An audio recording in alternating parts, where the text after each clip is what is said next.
want no cowards in our camp, that'll let their colors fly. I.S.U.P.K. 53rd Annual Lord Passover. 53rd Annual Lord's Passover is going to be held down here in Florida. It's going down. You're here tonight to get a chance to be righteous enough to be worthy of God coming to save you. That's right. It's going down. The Lord's 53rd Annual Passover. When we say we no cowards, we stop that business. We no cowards up in here. Book your hotels now at the Holiday Inn Express and Suites, the IHG Hotel, 301 Tucker Lane, Cocoa Beach, Florida, 32926.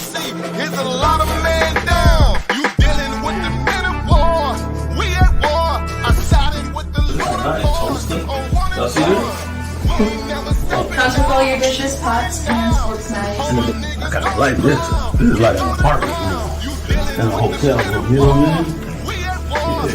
This here right here is about to be holy ground. It's going to be holy ground. All our beautiful, wonderful brothers and sisters from all over the world.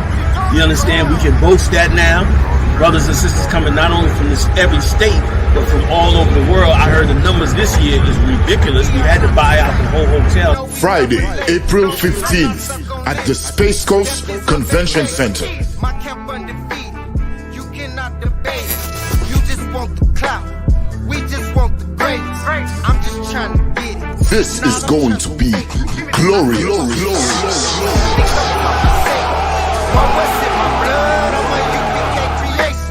We don't give a fuck. You can see it in our faces. Got it out the mud. Straight up out the base. Shalom, Israel. It's that time again. The week of Passover is packed with exciting events, hosted by the I.S.U.P.K. and Commanding General Yohanna. On Tuesday, a deep-sea fishing trip with the generals. Arrival and boarding time at 7:30 a.m. The boat leaves at 8 a.m. sharp.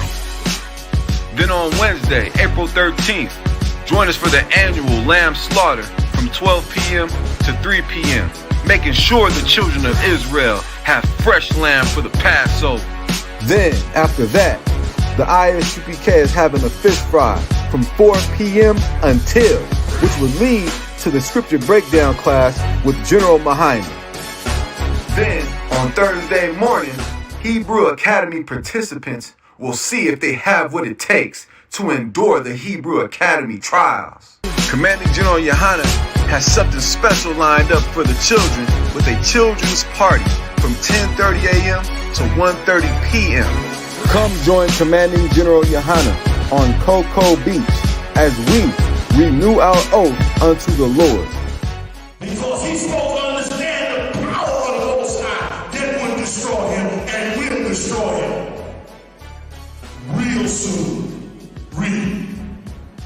That assuredly, knowing unto what oaths they had given credence, they might afterward be of good cheer. You hear that?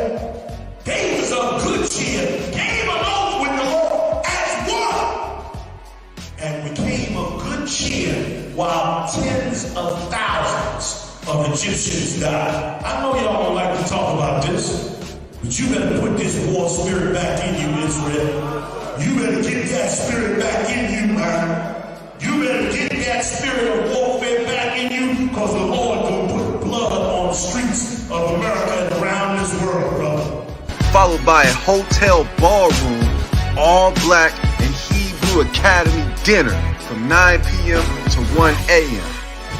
And then on Friday, April 15th at 5 p.m., join us for the Lord's annual Passover as commanded in the scriptures at 5 p.m. sharp. On Saturday, April 16th, the Feast of Unleavened Bread.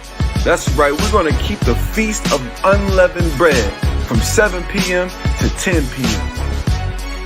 Commanding General Yahanna has it all lined up for you, Israel. Come keep the Lord's Passover. Shalom.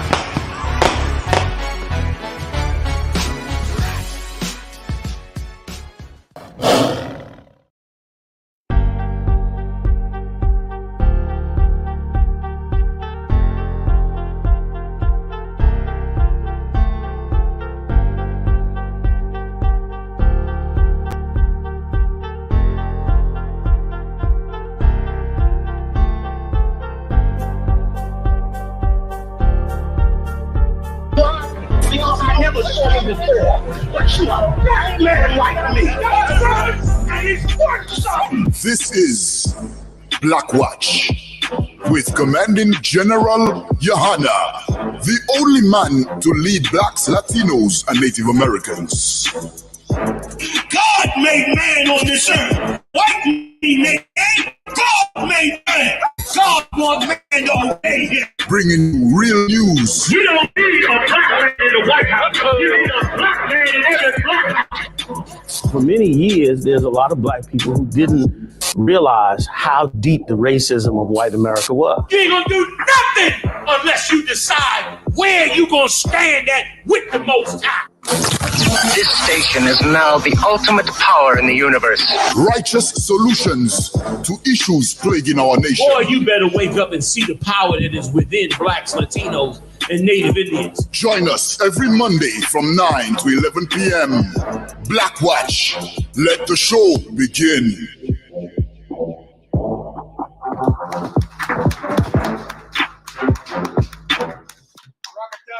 I can tell you how y'all was shocking the Most High hand. Yeah. Most High in Christ will be holding it down for Commanding General Yahanna. He will be here very shortly. As everyone knows, he is working far harder than you. And that's why he's not here right now. He'll be here very soon. General Mayakit, man, General Howard, Officer Yediah, Officer Morale, Officer Yediah. Hey, let me get this card. Officer Zara White, trooper in the back, what's your name? Say again? Nabah. Officer Nabah. The other trooper? Abad, how ya? Officer Abad, Trooper right. Abad. Give him a hand. Most times, we'll hold it down for Commander General Yahanna until he gets here, all right? Let's start with the stories. Dyer, you got it. Colonel Khan, sir. Before you go on, we're going to do Kirk Franklin tonight. We're going to do Stacy Dash tonight. We're going to do the border crisis tonight. We're going to do the Grammys. We're going to do all the instances of police brutality that your preacher forgot about. Mm-hmm. Your preacher forgot that blacks and Hispanics were still being abused by the federal government. Your preacher forgot. But Commanding General Yahanna does not, man. And we're going to do all of those stories and bring them all to your remembrance. That's right, tonight. Sir. Yediah, go. Cardi B and Meg Thee Stallion provocative WAP Grammys performance draws us praise and concern. Let's put it up on the screen. Let's put the Grammys. The Grammys happened last night. The sisters told me about it. And and I looked at the culmination of musical genius and sacrifice and giving up oneself for the pursuit of your art. And I saw two giant melons hopping up and down on the screen. And I wondered, is this the musical genius that we all pursue? The pursuit of, excellence in your art. Is this why you go to Juilliard, Maya? Is this why you go to Juilliard and pursue music and get that demo and practice and practice and practice and rent out studio time? Also, you can bounce two giant brown melons up on the screen. I don't think you practice it as much as you need to. I don't know if you need all that Juilliard. I don't know if you need to go to Juilliard. I don't know if you need about that studio time. Pause. Come on back. Okay. Who has? No one can find it. But did she empower? This is empowering. Hold on. I'm pulling out right now. Hold on 1 second. Then. I heard this is about this. You died. 1 second, Mike. Go ahead. You died. I do have Maxine Waters supporting Meg Thee Stallion. I got you. Go ahead. Please put that on. Khan. The video? Call sir. I'm sending it to the show. I wish I could remember this rapper's name. I'm black, one of them black female rappers, like in the Cardi B circle. One of them types. She probably be on Love and Hip Hop. She was real familiar to me. But after her and Meghan made that old nasty song, the WAP, she said it definitely inspired me. Listen, I ain't gonna lie. I got 3 kids, and I got them kids sucking and effing. You know what I'm saying? And so it's empowering a woman. We do it anyway. I said, damn, out there like that. Okay, this is what you want to type in next time. WAP empowering women. Type that WAP. in. WAP. Somebody, you got that? Just put WAP empowering women and tell me what you see. Go ahead. Hold on, sir. It says Megan Thee Stallion thanks Maxine Waters WAP for empowering supporting WAP. women. WAP, I'll read it. Go ahead. Here we go. Hold on, I'll get it for 1 second, General. WAP empowering women. Which one? This one here? I'm not sure. No, I don't think so. You read that from my phone now. I got you. I got it, General. I got it. Mm-hmm. Okay. WAP empowering women. WAP is the epitome of female empowerment. Stop right there. Now listen, Christians, you got to call in to explain this to me. I need to understand this.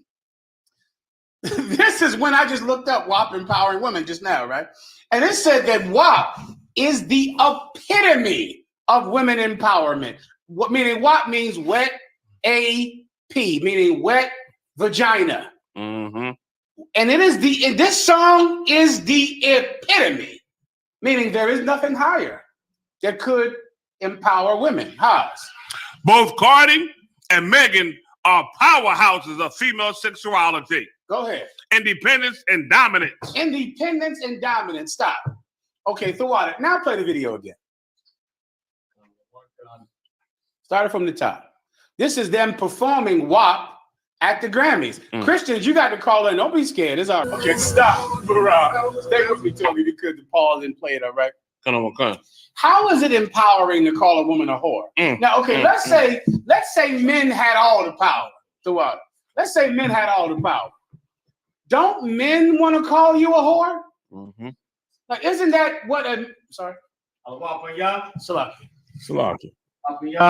Barack. Yeah, how about you, Yeah, but Shabbat thumb going on, Akim. Salaki. Go ahead, Muhammad. What were you saying? Salaki, so I can't see you 1 second.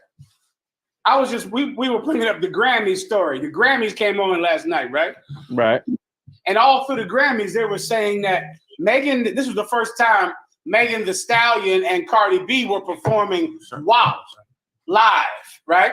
Right.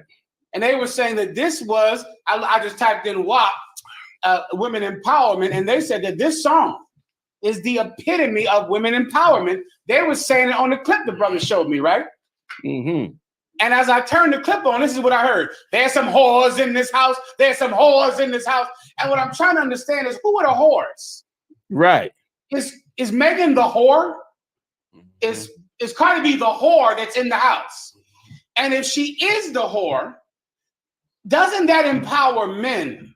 Like I'm trying to get it in that this is women empowerment. We're going to empower women. You slut ass bitch. You slut asshole. It sounds like it's empowering men who, of course, would be the one that profits from her being a whore. It's like saying, I'm a woman. I can do whatever I want to do. And I want to go out on the street, sell my tail, and give my money to my pimp. Like, how would that be? Wouldn't that be men empowering? Wouldn't it not be women empowering to be a slut and a whore? And I would like someone to explain it to me how being a whore is empowering women and not the men who, of course, want you to whore. And, of course, Cardi B does not work for herself. Cardi B is employed by some record company. Mm-hmm. And at the top of that record company, hell, I'm not making a prophecy, but more than likely there's a white man at the top of that who owns the whole thing, right? That's just logic, right? And then you might want to clip that video because I think Esau might not allow it on the YouTube. So you could use still shots, but I'm not sure if you could use Oh, I didn't know. Salaki, sir. No, ain't no sweat. If I could, what you're saying is it hits home on a whole nother level. And it hits home to me in this respect, that it is such psychological warfare being done to us as a people on such a level that if not for the prophets of the Most High in Christ, it would never be revealed. That this right here is a perfect example of how stupid they believe the black community is. In other words, they're going to they know that once again, it's so the spirit of Satan. They know that a woman in today's society wants to be powerful, wants to be great, wants to be magnanimous, wants to be, have no glass ceiling over her. They got the Me Too movement going. They pressuring everybody. They trying to throw Governor Cuomo out of office now because they said he touched about 9 broads' breasts and asses. So they want to throw him out of office as well. He's an Edomite, so more than likely, well, So my point being is this. They think we are so dumb that they can decide what it means to empower a woman.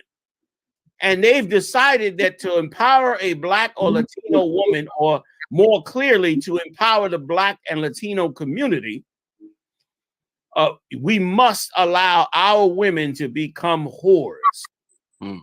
That being a whore is the empowerment of woman power. And of course, we so dumb. We dumber than dumb without the Most High. Like out of all the people on the earth, we're the one people that most desperately need the Lord's guidance, because we're too dumb to even pick up and know that this is a full out propaganda, psychological warfare that is going to keep you in child support court, that is going to keep you not having a marriage, that is going to make it where it is almost impossible to be in the same house with a black or Latino woman, because you now are going to become the problem with her gaining her success in the world. Her success in the world is there is hoes in the house. There is hoes in the house. I was down in Atlanta drunk, damn near drunk, in the class talking about this. Because this right just drinking. You were just drinking. What he said about it? You were just drinking in the class. Yeah, I always lower myself, Mom. You know that. Like y'all have empowered me so much. I be trying to find a reason to charge myself. It's a lot of y'all, my point being is that this is psychological warfare. And it's such an evil thing, and it goes to something else. Let me tell you something, if I could, y'all. Embellish me for one more minute. Right now, in the Israelite school of UPK, if you go on Facebook and different social media sites, you see a whole lot of family structure, a whole lot of men being men and women being women, a whole lot of strong, powerful relationships. And as a result, you see our nation growing like any nation it's not problem free. We have issues as well, but they know this. And one of the biggest things they need to destroy is getting that black man back in power and back in charge. If we don't turn the page in this, in a minute, our young black men will be like them little Japanese singers. You see them little homosexual Japanese singers? Okay. They took the damn Japanese warriors, the damn Japanese samurais, and turned them into little girls. So they turned them into little boy bands. Those was Japanese. Those same Edomites was young Japanese samurais coming up, trying to defend their empire. Now they are little singing boys. Okay, dressed up with makeup and everything. And that is what this is about. This is about finally stopping the one thing that has, always been the marker of a great nation, and that is its strong men. And they want to end it with this nonsense right here. Salaki, I could go on, but I don't want to hog everything up. Salaki, go ahead. Yes, sir. You understand? So it's it's shameful and evil as hell that they would do that. And like you said, like what makes this so empowered? What was the statement again, Myron, that they said? Give me the statement if you don't mind that you were bringing up. I got it. The statement is amazing. I can finish reading if you want. Okay, I got it. Just give me just give me that statement that you said. Come on. I got it right here, sir. WAP is the epitome of female empowerment. The epitome of female empowerment. So the epitome of a woman's, so let's show you, that's some heavy witchcraft. The epitome of a woman's empowerment is her ability to be a whore.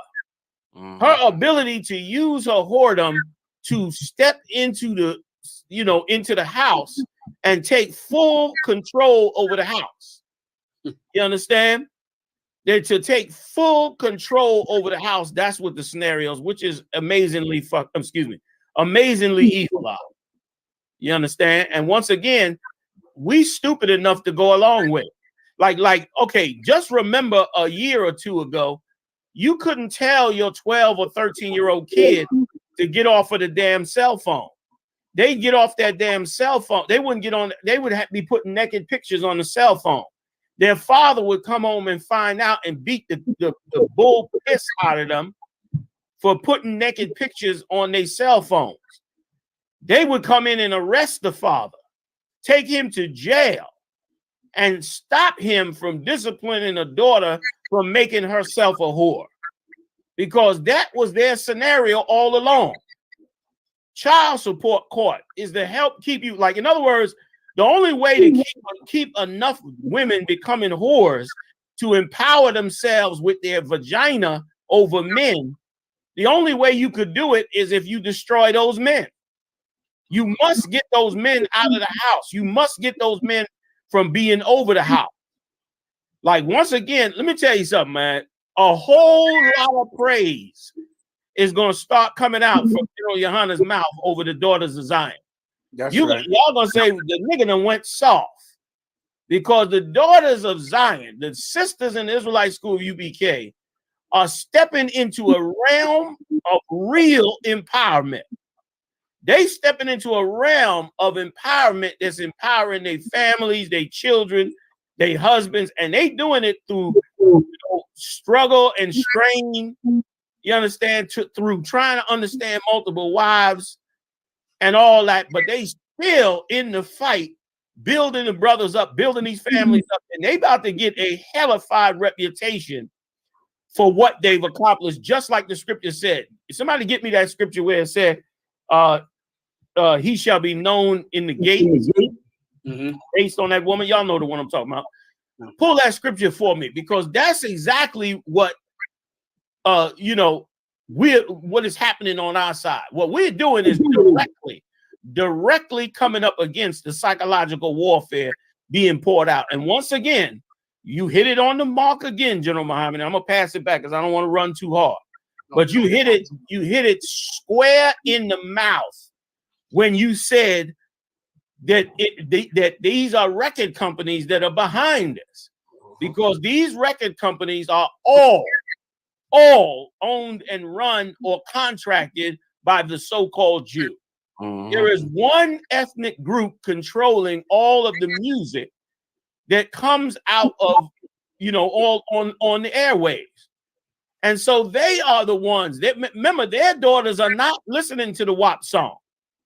Their daughters have long skirts on and are going to the yeshiva and are learning about having a domestic relationship, working with their husband, learning about keeping their virginity, learning about the sanctity of marriage, learning about all of those things, man. Like that, like their people are having families with 7 and 8 and 9 children all around the world. Their families are building their wealth together, husband and wife. Their families are sending their kids to college and teaching them the structure and the power of having a family, but they're spending billions to make sure that our daughters take on the damn WAP. You understand? Oh man, I just got a text from Captain Mao Quad. Captain Malquad just texted me and said that there's a Captain Malquad. You got to send me the link, man. I need the link on this. Captain Malquad said that there's a video out where Cardi B says she will not let her own daughter listen to her songs. Now, if that come out, brother, now remember, this is like you said, this is supposed to be the epitome of woman empowerment. But the woman making the song is potentially saying, I don't want my child to hear this song, which show you that this is being, even though they're not innocent in this. Megan Thee Stallion and Cardi B are not innocent in this, but we so have to look past this like you bring it out. We must see past this and start to decide what is woman empowerment. What is woman empowerment, man? And let me tell you, if I could, I saw something in Israel this week on Facebook that for me was a phenomenon. I saw a phenomenon on Facebook this week, and I pray that if one of the brothers or sisters out there listening can tell me who this sister is. Because I turned on Facebook, I was in a rush, so I didn't get a chance to really look at it. I glanced at it, and I saw a sister took her husband to have a pedicure done. And Moab was on their knees washing and scrubbing the brother's feet. And the sister was talking about it in the background. Y'all got to know who this is. So if I could, gentlemen. Yeah. Thanks, sir. Okay, if I could, sir, I think General House was trying to understand. Were you saying, okay, what was the thing you were bringing out about the story? Oh, I'm sorry. Did I go off track? No, I was trying to understand before Haas had a question about it. Salakia. Okay. You want me to take Haas' question or you want me to explain? Explain if you don't mind, please, sir. Okay. What I'm trying to say is, along with Cardi B not wanting her daughter to listen, what I'm saying is the daughters of Zion have went to the whole other extreme to where they're taking their husbands to go get pedicures. These is roughnecks in the hood, and their wives are trying to empower them by giving them every kind of comfort that they could have. No, you can't. You understand what I'm saying? I understand now, sir. Sorry, go ahead, Oz. Come on. If I could, John, I think that was Officer YAHWAH in Atlanta. YAHWAH in Atlanta. Listen, somebody, I want to meet YAHWAH and his wife. I think I know YAHWAH, of course. Yeah, but I want to meet his wife, him and his wife in Atlanta, Georgia, brother, because I was flawed. Now, listen, that just could be me.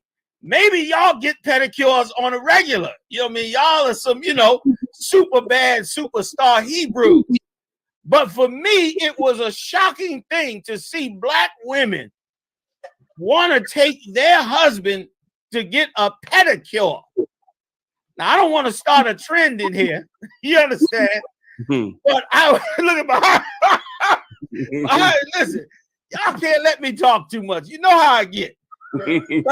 Like all I'm saying is this. I'm not saying nobody got to go out and get their husband a pedicure. What I'm saying is this, that these sisters is about to build a reputation in the black community that the black community has never seen before. That's right. These sisters are about to show you really the power that women have and really how a woman can be an amazing woman. This beast is trying to say that our amazing woman is the woman that's a whore, the woman that has abortions, the woman that's a stripper, the woman that's a whore that'll sell her body for nothing. That's the ultimate empowerment of women. When in fact, it's the opposite. And again, I don't put it all on Cardi B and them because these record companies are offering them millions, hundreds of millions for them to portray this psychological warfare on us. Mariah, you got a sound on this video? Is this the clip? No, sir. The clip, I had a sound to it as well. I was just playing it. Yeah, go ahead. I just want to hear. Just all I need to hear is the part where she says she don't want her kids to see her doing this. I'm sorry, sir. Yediah wanted to say something, please. Please jump in, y'all. Jump in. If I could, sir. This is a video of Cardi B listening to WAP, and her daughter walks into the room. Oh, so she's not even making the video. This is her just listening to the song. And her daughters come in the room and she shuts it off. Does she actually say, I don't want them to hear this? So I got to find the story on that, sir. It was a story that was done where she did, that she doesn't want her own daughter to listen to, to listen to WAP. Yeah, if you find it, we'll read it. Captain Malquad sent you the video. Sir, this is the video. I believe that the story is about this video. This video story. I understand. So in the video, you see her shoo the kids away. Marat, play the video. Play the video. Let's take a look at this video. Sir, Khan.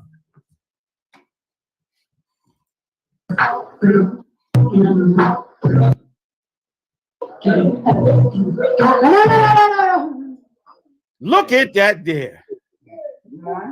Amazing.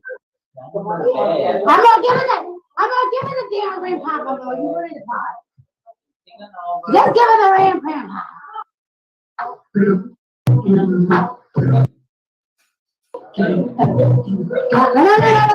Hey, listen, let me tell you something. At the heart, she means to be a good mother. Like she's trying at the heart of it, even though she's being employed by the most diabolical industry on the face of this earth, the music industry, she's still trying to be halfway decent a mother to her own children. She knows this is evil as hell. She knows this, and let me tell you something, and I keep pressing away from her for this reason, because our people love to easily trash her. Like we want to trash her and dismiss the white man. We want to dismiss that so-called Jew.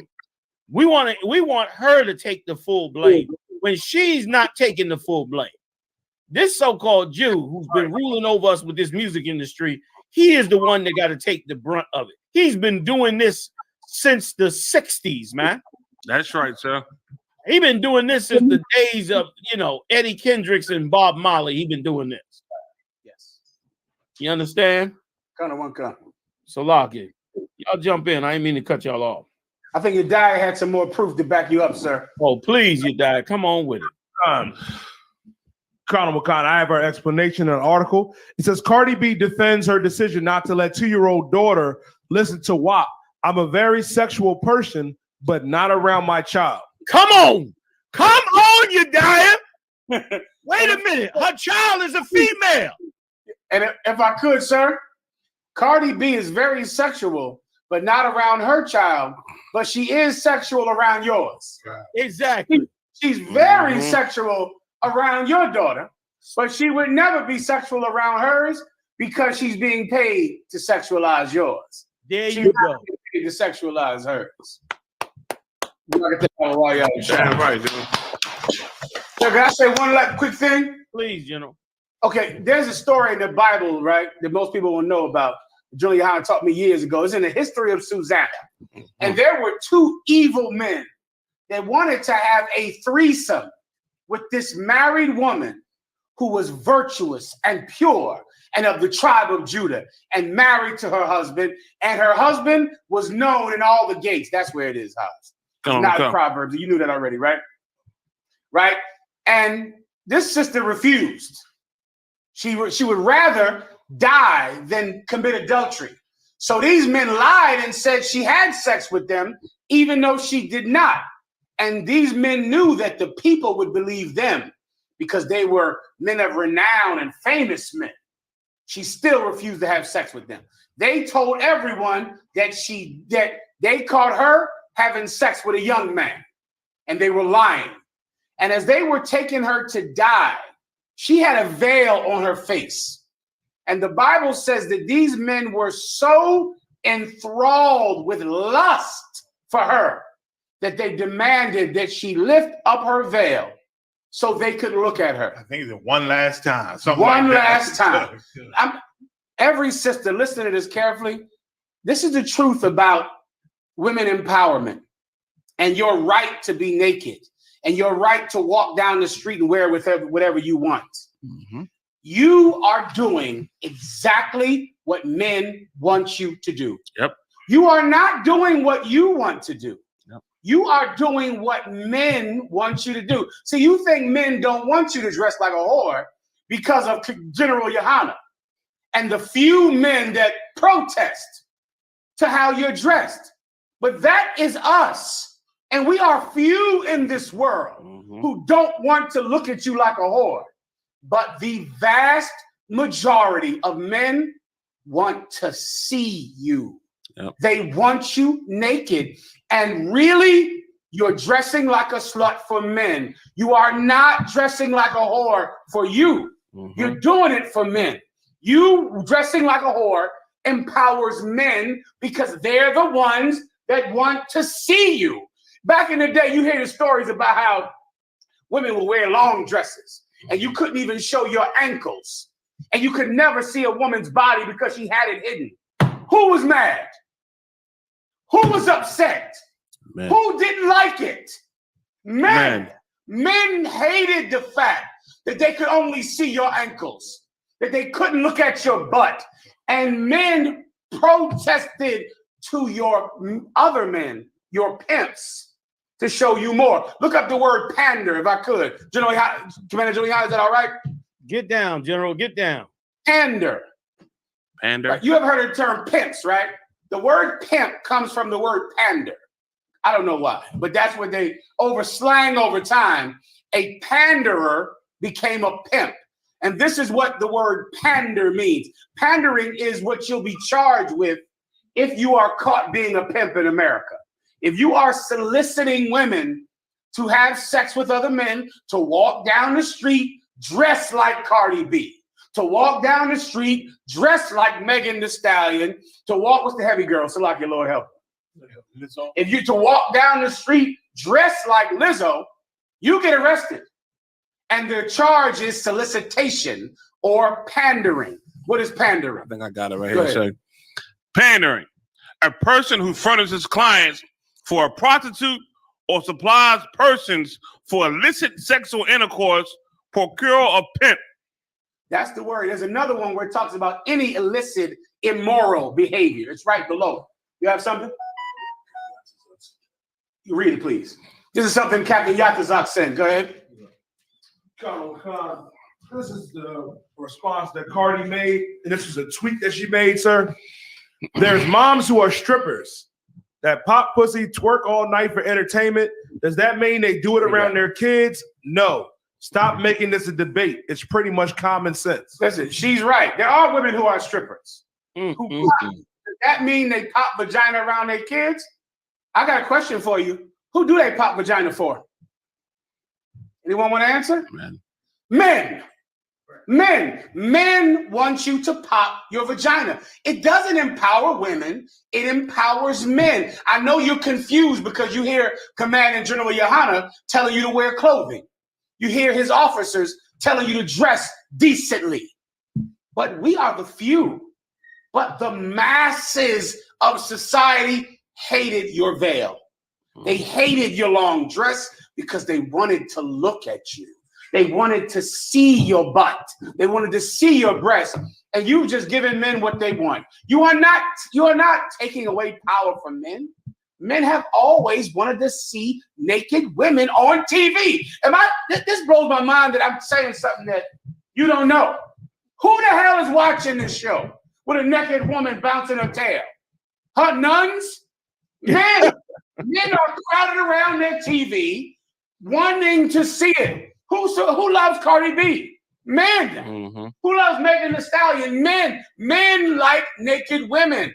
You empower men when you dress like a whore. And here's the thing. Your boss knows it. Yeah. Which is why your boss gave you this song and tells you what to wear and tells you to do it. I looked up pandering again if I could, Sir Haas. I got it, sir. Pandering. Gratify or indulge. Read that again. Gratify or indulge. That's what pandering is. Someone that gives you what you want. You want to see her butt, right? Well, her music producer is giving it to you. Her record executive is giving it to you. Go ahead. An immoral or distasteful desire. An immoral or distasteful desire. There are people that get rich on giving the people what they want. That's right. The people want to see naked women. I think that's been true for quite a time, Maya. I think I can go back 6,000 years with two wicked men that just wanted to look at that pretty face. They just want to see it, Maya. It didn't say one last time, but it said they wanted to be filled with her beauty. That's taking her to her death. They're killing her over lying because she refused to have a threesome. And they wanted to be filled with her beauty one last time. Your record company is giving the people what they want. To them, it's no different than a juicy hamburger. The people like hamburgers, here you go, man. The people like fried chicken, the people like pork chops, listen, give them what they want. Give them what sells, Mayat. Give them what they want. You empower men when you dress like a whore. You don't empower women. And that's the truth of that thing. Salakia House, I think that's done. Salakia. That's it, sir. Come on. Salakia, sir.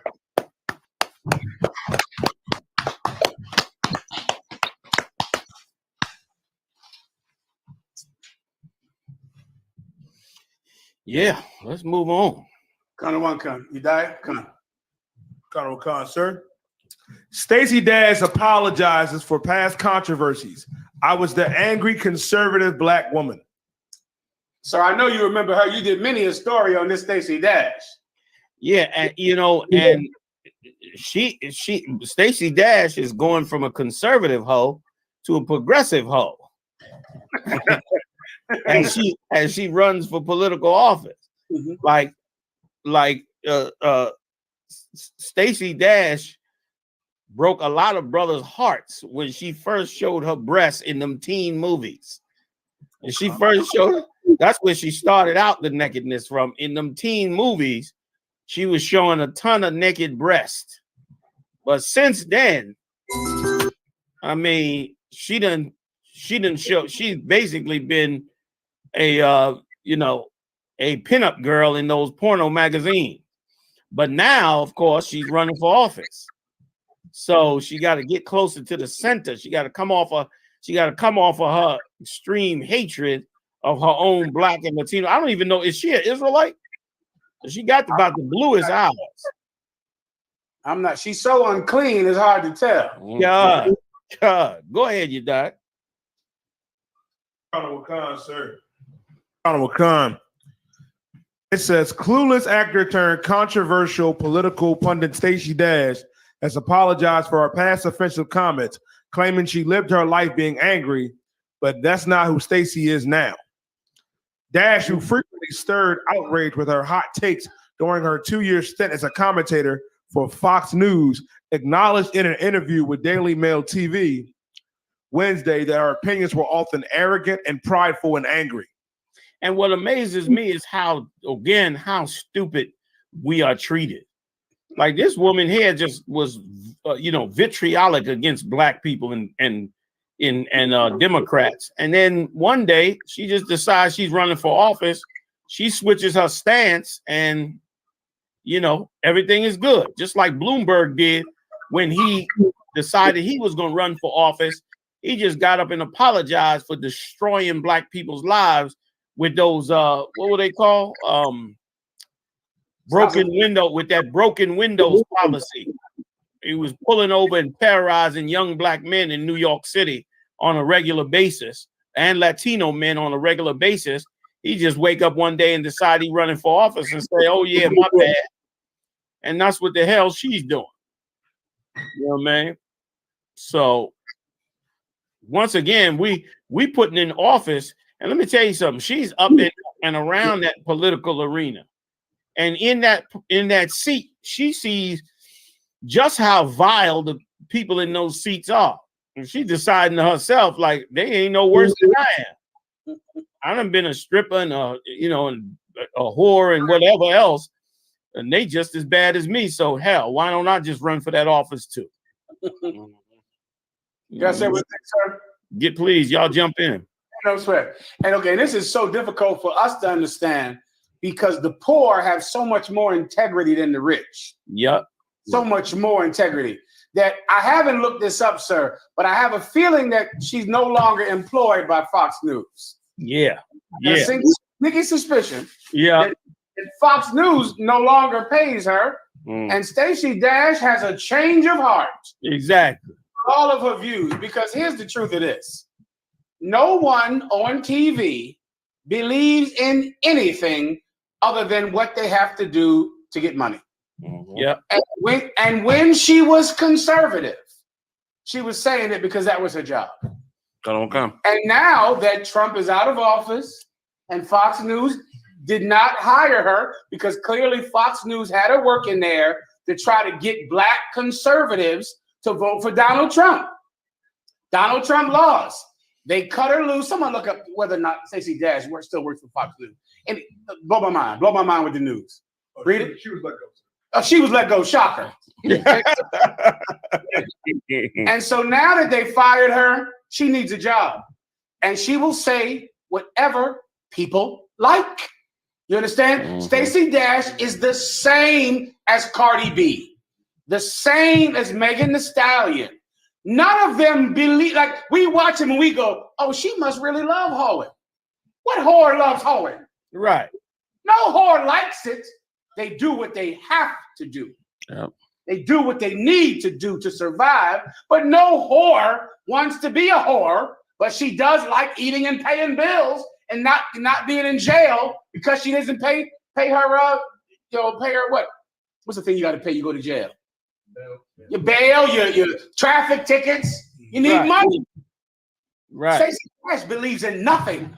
You understand? Nothing. She'll believe in what she gets paid to believe. And that is all of them. All of the rich. You listen to their opinions like, boy, they really believe in that. No preacher believes in what he says. Right. A preacher is saying what will get him more donations. What will get the donation bucket filled? No politician believes in anything they say. They take polls. They read the polls. Well, 50% of the people support the LGBTQ community. You know what? I support the LGBT community. 50% of the people believe you should, give me something. You should be against the border or enforce the border. We got to enforce the border. They don't give a damn about what they say. They're doing what they have to do to get money. And Stacy Dash is like any other hoe, like GEN.YAHANNA said. And now she's looking for a new pimp. So hopefully the Democrats will hire her and she'll talk bad about Trump and tell you how really Trump was a racist and she never was going to reveal this. But since she was up there with him, she'll expose Trump for being a racist and she ain't want to tell anybody. But really Trump was a racist. You died. You got something? I have her last straw, and I had why she was let go from Fox. Let's hear it. Khan. If I could, sir, Salaki. Go ahead, Jim.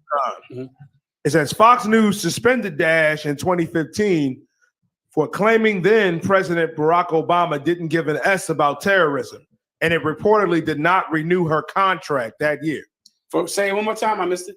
Khan. She was suspended in 2015 for claiming then President Barack Obama didn't give an S about terrorism. It reportedly decided not to renew her contract the following year. Go ahead. So she got too rough on Barack Obama, and they come on. Khan. It also says, and when was this? That was 2015, sir. Go ahead. Khan. Elsewhere in the interview, which was met with skepticism on Twitter, Dash described the deadly January 6th Capitol riot as appalling. Go ahead. When it happened, I was like, okay, I'm done. I'm truly done. Because senseless violence of any kind, I denounce. What happened on January 6th was just appalling and stupid, said Stacy Dash. Well, she just is sincere and loving and loves the country. Stacy Dash will say whatever she needs to say. And in a second, she's going to be on everything, trying to placate to a liberal audience, hoping that she can get a book or get on somebody's TV show or get paid for these interviews. They get paid for all of these interviews, every last one of them, hoping she can make the news and make some money because this is what she does for a living. And if you could just remember that, you wouldn't idolize the rich. They're working. You understand? They're not inspiring. They're not trying to motivate. They're working, and she has to work, man. She doesn't work for Fox News. She has to work. She has to get interviewers to come talk to her. She has to get people to listen to her. She has to do it just like Cardi B or any other hoe. So, like, that was it, sir. Damn right. Keep going, you die. That was it on that. So next story. Yep. Colonel Khan, sir. Kirk Franklin, gospel superstar, apologizes for explicit tirade at son. Muhammad, you know this is right in your wheelhouse. No sweat. No. Did you get to talk about this in your class? I was able to touch on it, a taste. God. It's like that takes me. He got more he wants to say, so it's like it. There's a taste. I was able to touch on it. Yeah. I was so shocked that he didn't support his son's dreams, that he was trying to block his son's blessings. His son is claiming a blessing in the name of Jesus. Now, you won't help? You won't help his son with his blessing. You won't give his son what God wants to give his son? I don't quite understand what Kirk Franklin's problem is. We played a tape. I don't know, you still have it? You got the homophobia tape to show GEN.YAHANNA? We played a tape, sir, where Kirk Franklin said he's leaving the church because he's too homophobic. He's leaving the church because although there are so many gays on the choir, they still would sit up and weaponize the microphone. It's on that church. It's on that tape. They weaponized the microphone by saying, God made Adam and Eve, not Adam and Steve. And that hurt the gays in there. That's on this tape that I gave you in class. I don't know if you died. You better give them to the brother. They weaponized it. It's not a bully pulpit. He's so goddamn dumb. Bully pulpit doesn't mean a pulpit where you bully people. Bully meant good back in the day, like bully for you, bully hooray. Back in the 20s, bully meant the good pulpit. It doesn't mean the same bully today. Kirk Franklin is an idiot and is saying you can't use the pulpit for bullying because you're saying God made Adam and Steve, not Adam and Eve. And that hurts those homosexuals' feelings in church. So Kirk Franklin said he left the church because of homophobia.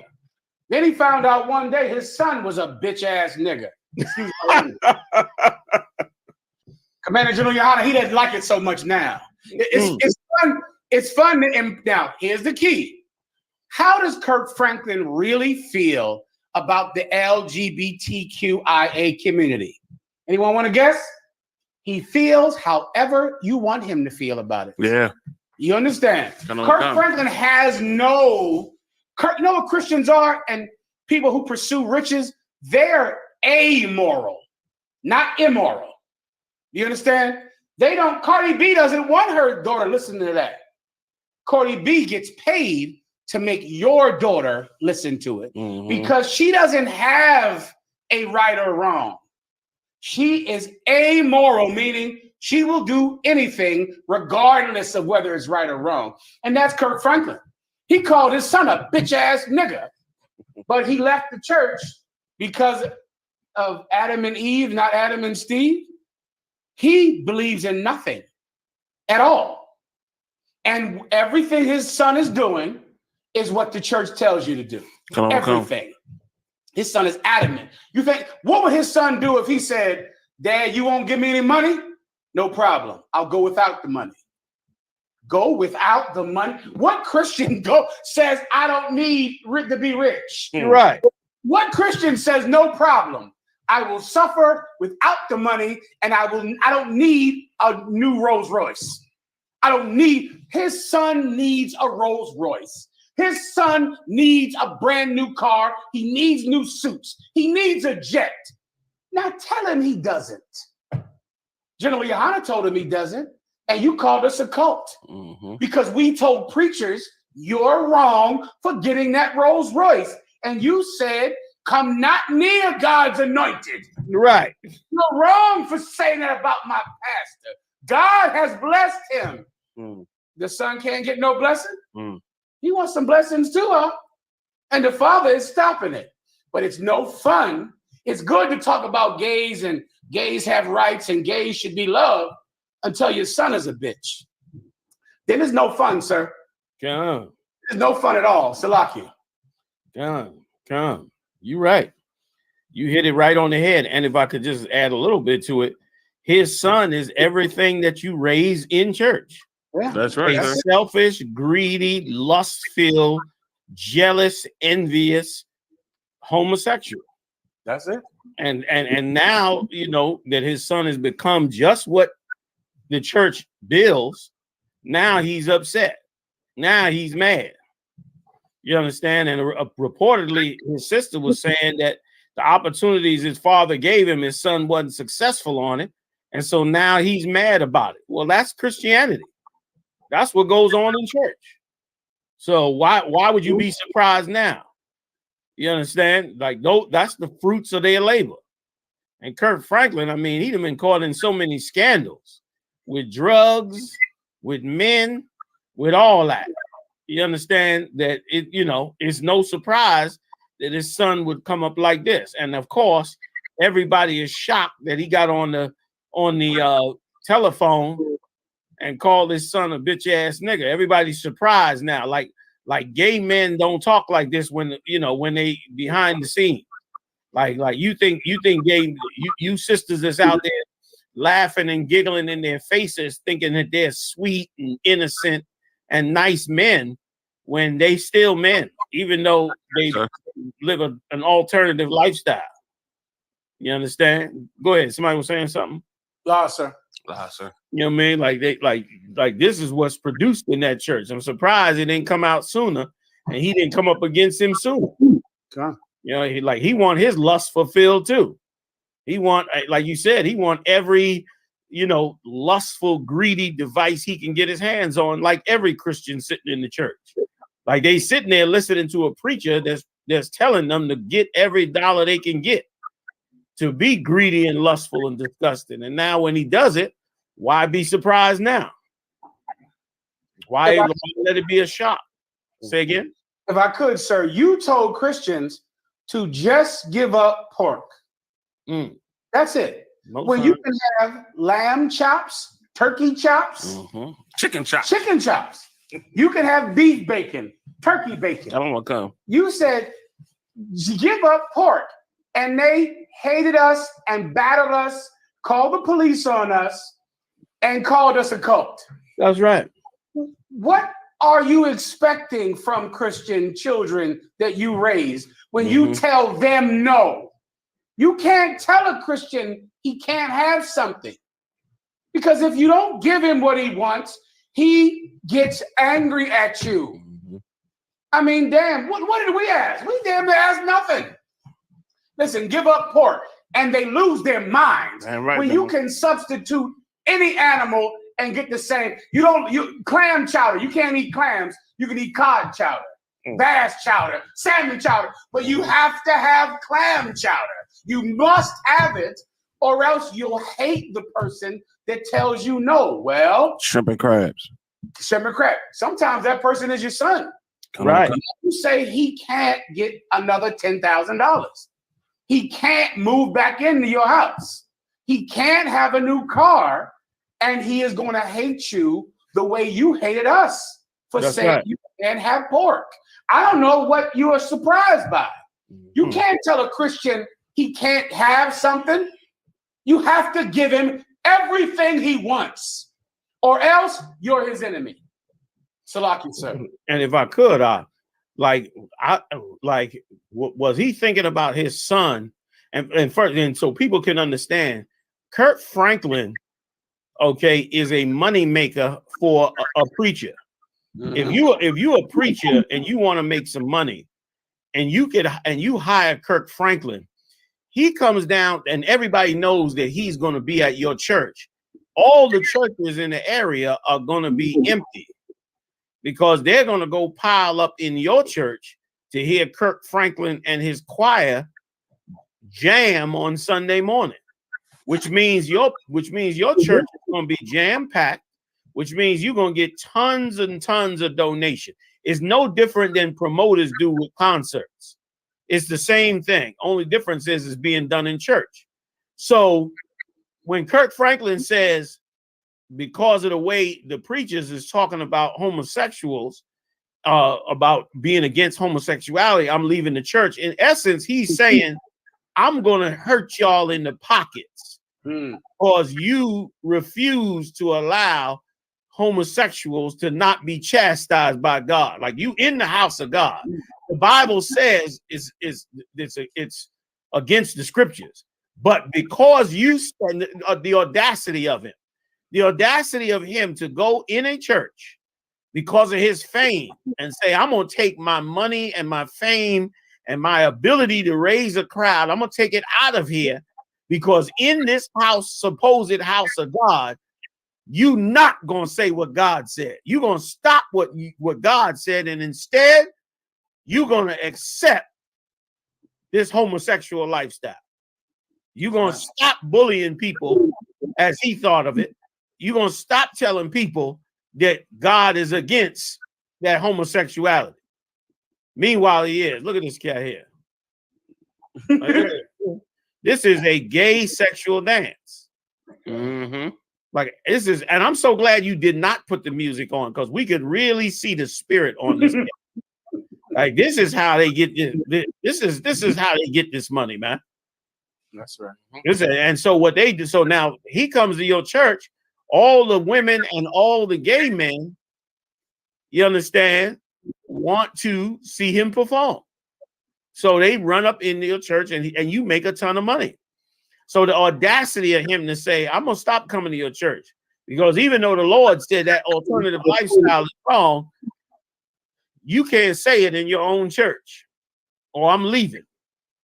And then his son decided to be one of them. What you mad about? What you upset about? Is that the son there? I'm not sure. I don't think so, sir. It looked a little boyfriendish, Salaki. I don't want to falsely accuse him, but it looked a little, looked a little like a boyfriend. You know what I'm saying? At that end part, go to that end part, Mara. That look, he kissing him, and it could be his son. Oh boy, could be his son, but it looked a little that that little bow on the top of the head, and that's a little. It could be his son. I don't know, but boy, man. That embraces. They hold that embrace a little long, sir. There's a little, my Guyger counter is a little sensitive when it comes to I might be a little, you know what I'm saying? Lord have mercy, let him go. There's a little, God damn, he won't let him go. Man. He won't let him go. There's a little, That's a sexual assault. Man.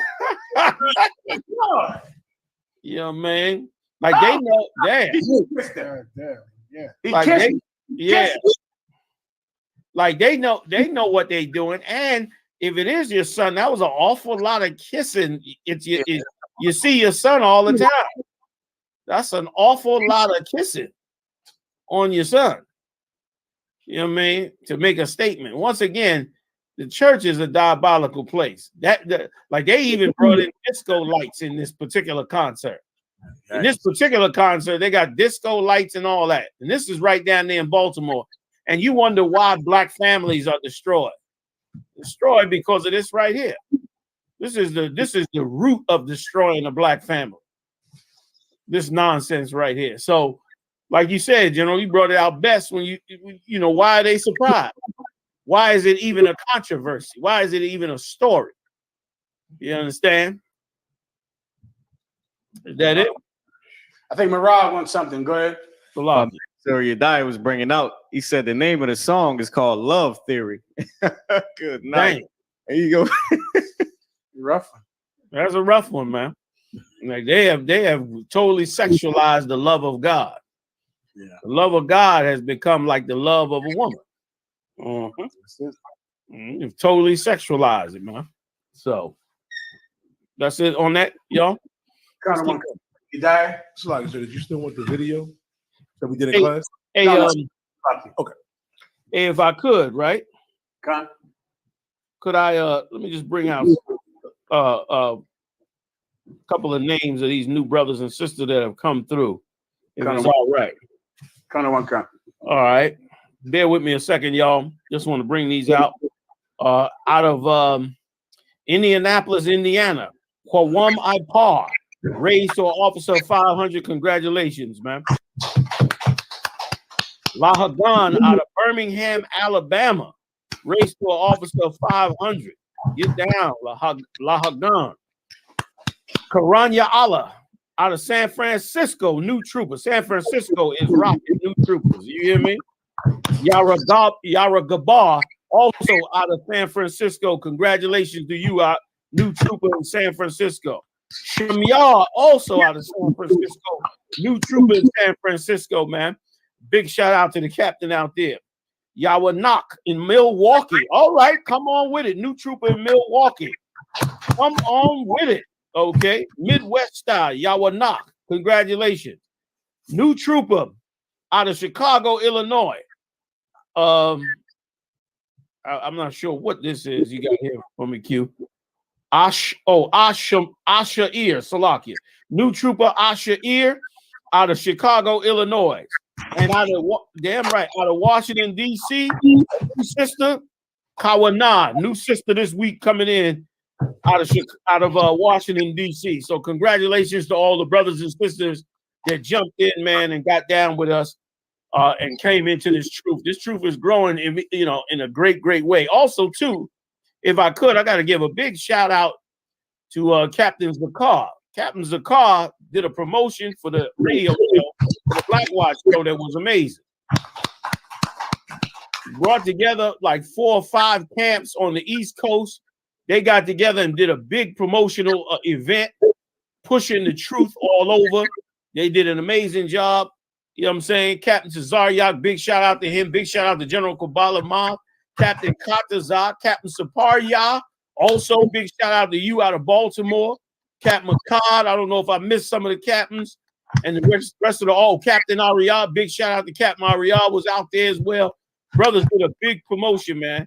They came together. It was a masterful piece of work, and he laid out for me the bigger plan that he had with it, and it's genius. You know what I mean? It's genius what he has in mind that he's gonna work out. That he's gonna work on. So, big shout out to Captain Zakar and all the brothers and sisters that supported us in the Blackwatch to push this truth. Also, too, if I could, I want to say again, big shout out to say again. Go ahead. Okay, I want to say big shout out to all Israel for supporting this truth. Okay, y'all must have got them stimulus checks. Lord knows.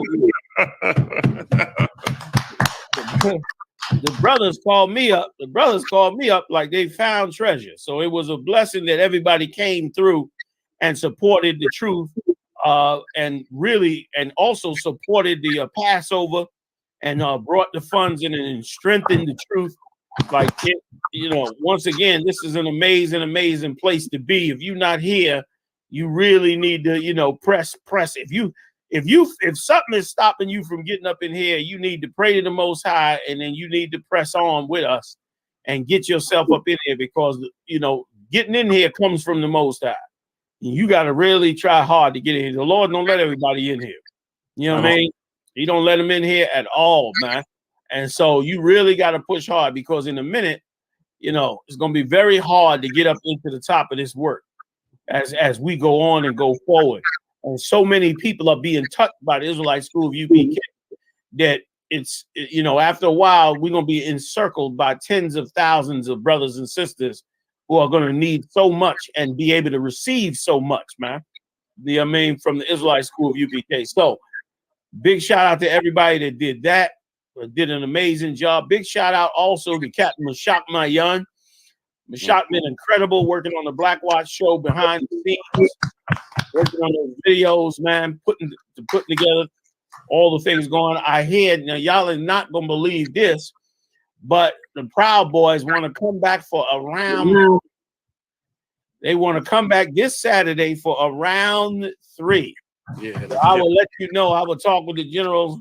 General Muhammad is back. We'll see what y'all want to do. If y'all want to get the Proud Boys around 3 or not, you know, I mean, beat them up a little bit more. We'll see what's what. All right. Am I forgetting anything else? I think that's it for now. We can move on and jump into some more of these stories.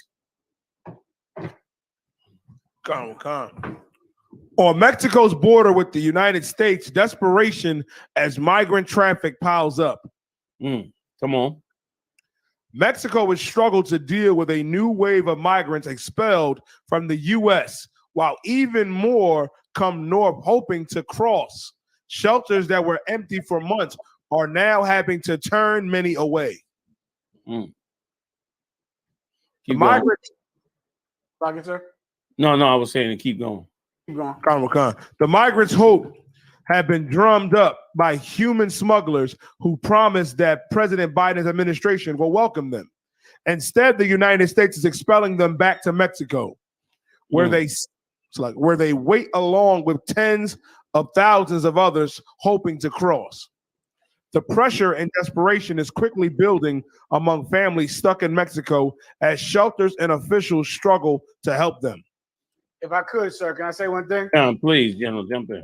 But of course, like there are so many brothers and sisters from South America and from Mexico fighting to get into America because they believe that when Donald Trump left the White House, that Biden now would be a sympathetic ear to their plight and they would be allowed to come into America.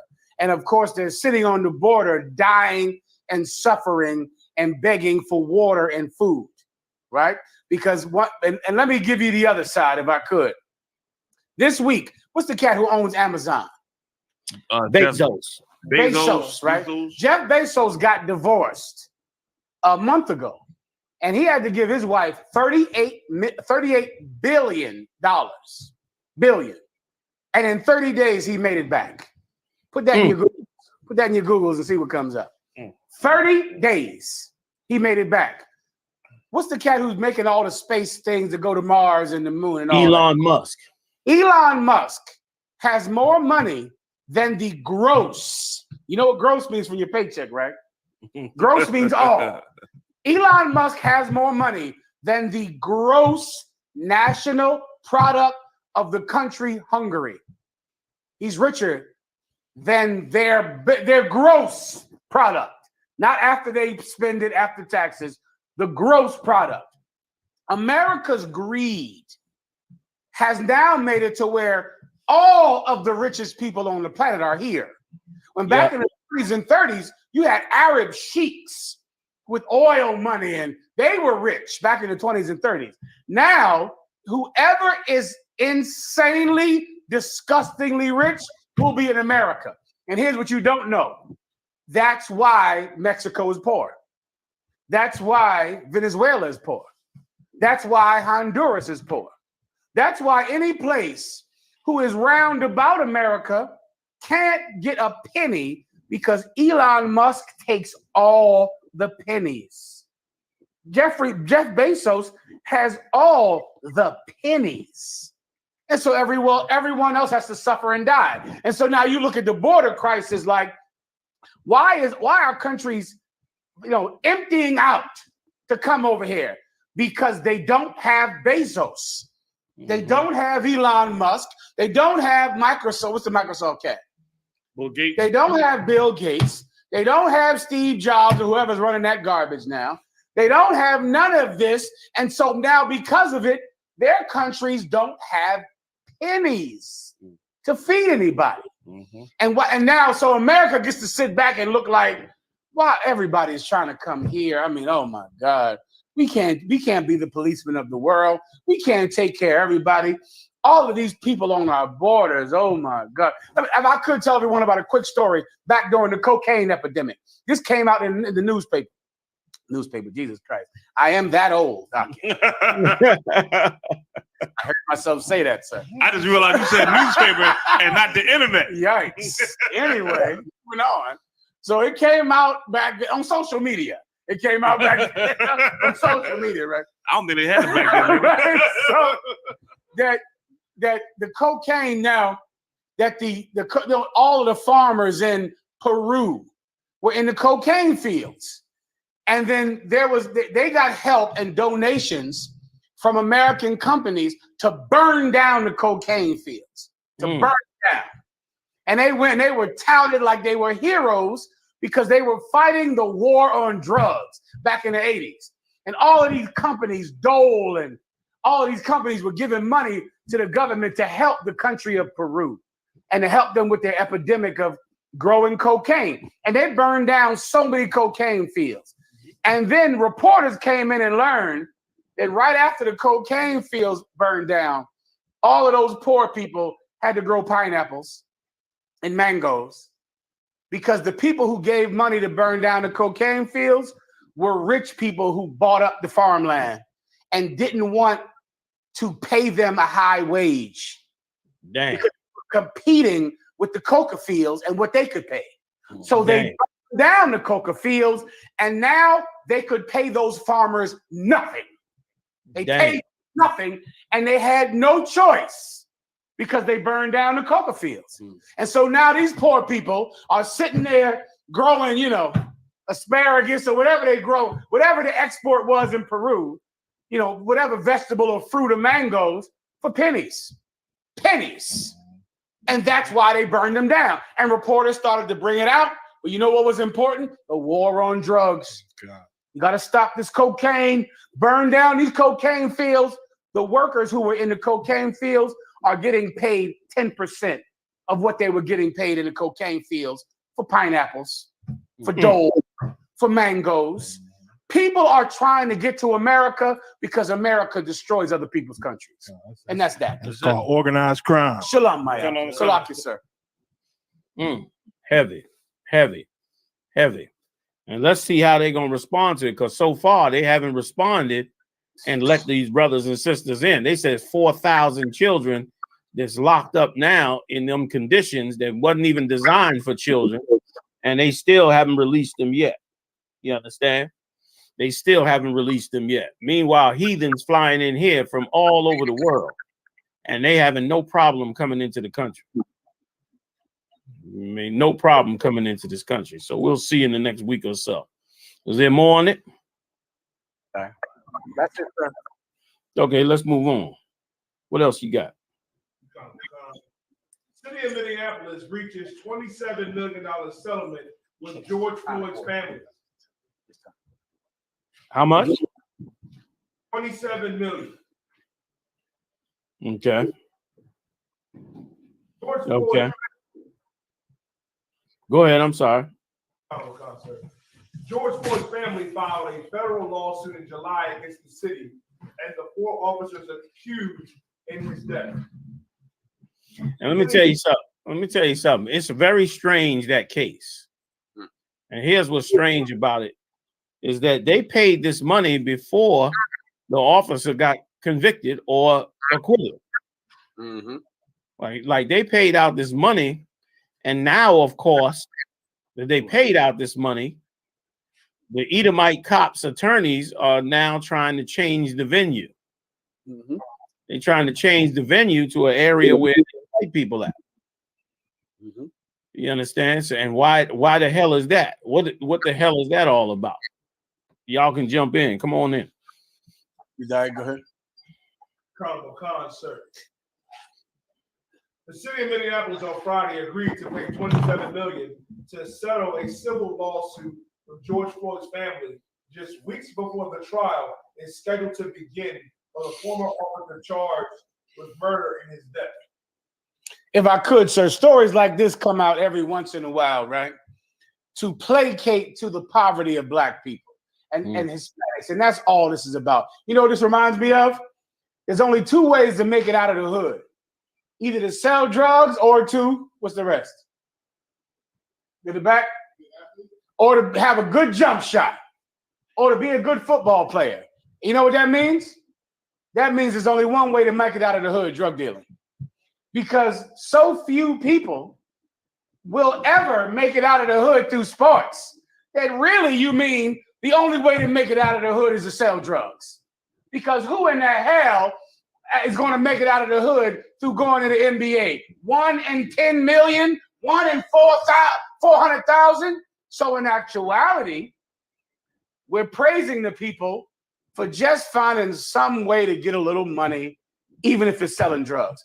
And they put this story on as if there is anything to bring back the pain of losing a child, when there is nothing. Or else any one of you with kids, who would let their child die for $27 million while, while he's in your arms? While you have a child, which one of you with kids would say, yeah, I got my child, love him. He's in the back room. He's playing video games upstairs. He's in school on the computer. Yeah, kill him for $27 million. No one would do that. But they put these stories on TV all the time.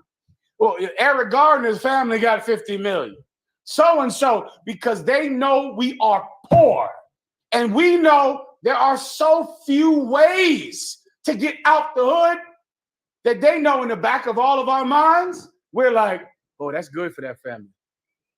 And that's what everybody's thinking. Yeah. Truth of that. The truth of that, everybody is thinking, boy, they got 27 million. That's good. Is it? I don't know about you, but I needs all my kids up. Every goddamn last one. Damn right. Oh, I mean, maybe it's good. Maybe this is a happy ending to you. But please believe I need all of mine. Damn right. So now but I know why it's good to you, because you can't get out the hood. It's an impossible task. Imagine telling somebody you only make it out of the hood if you make an NBA team. What the hell are you even talking about? You know what? The only way to make it out of the hood is to hit the lottery. Okay. So in essence, there is no way to make it out of the hood, because hitting the lottery is so ridiculously impossible that there really is no way. But Eric Gardner's family got 27 million. Boy, that's good. That's good for you. It's good for you because of poverty. And which is the point of even releasing this story, of even putting it in the paper before the trial, sir. Before the trial, even putting it in the media is to say, hey, if he doesn't get convicted, this was still a good thing. The family got 27 million. Not in my house, as long as you know that. Salakia, sir. Damn right. Damn right. You want to go on, sir? No. Go ahead. Take it from there. That's the other generals want to jump in. If not, we'll keep going.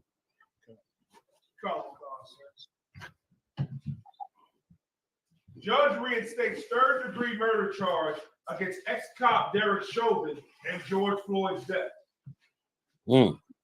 So this is the story, of course, about which one was he? So many of them. George Floyd. Chauvin was the one who had the knee on his neck. Kind of one cut. This is the cat who had the knee on his neck. Now, this is a game that municipalities play whenever they arrest a cop, which is rare.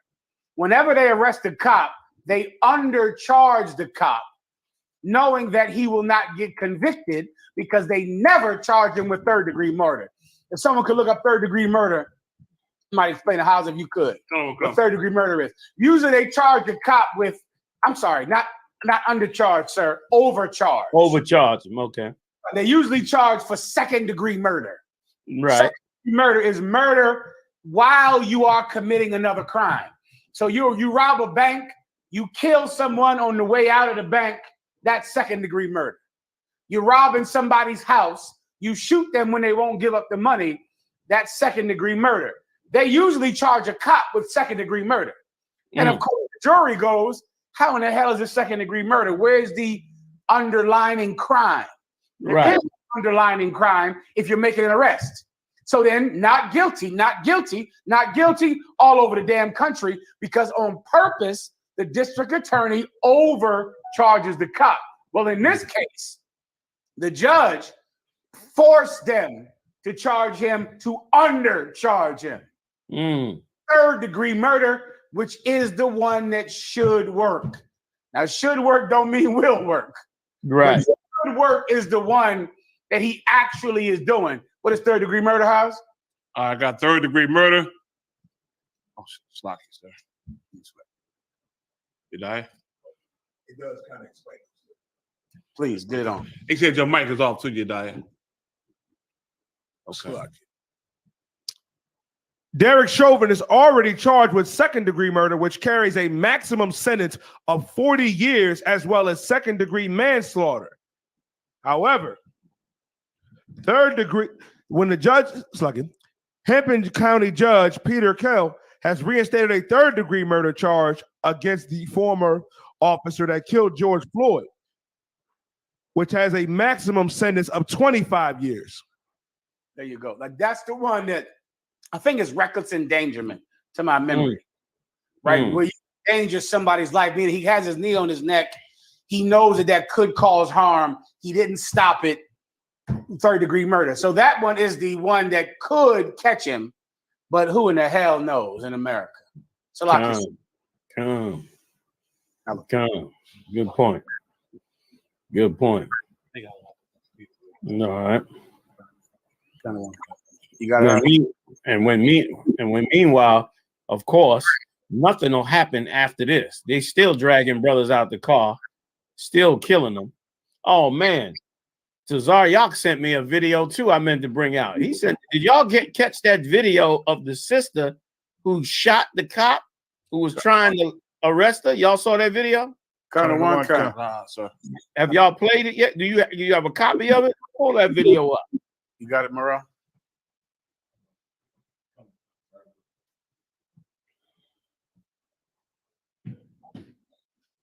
Like, this is what they terrorizing brothers into and sisters into. They terrorizing us into this with this behavior.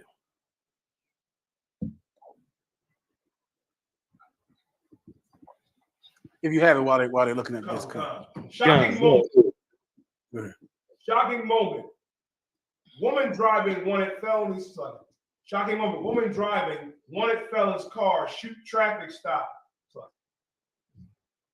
That's it. Woman fatally shot by cop in traffic stop turned shootout in Tennessee. A woman in Tennessee was killed by a cop and was rushed into surgery following a shootout in a parking lot.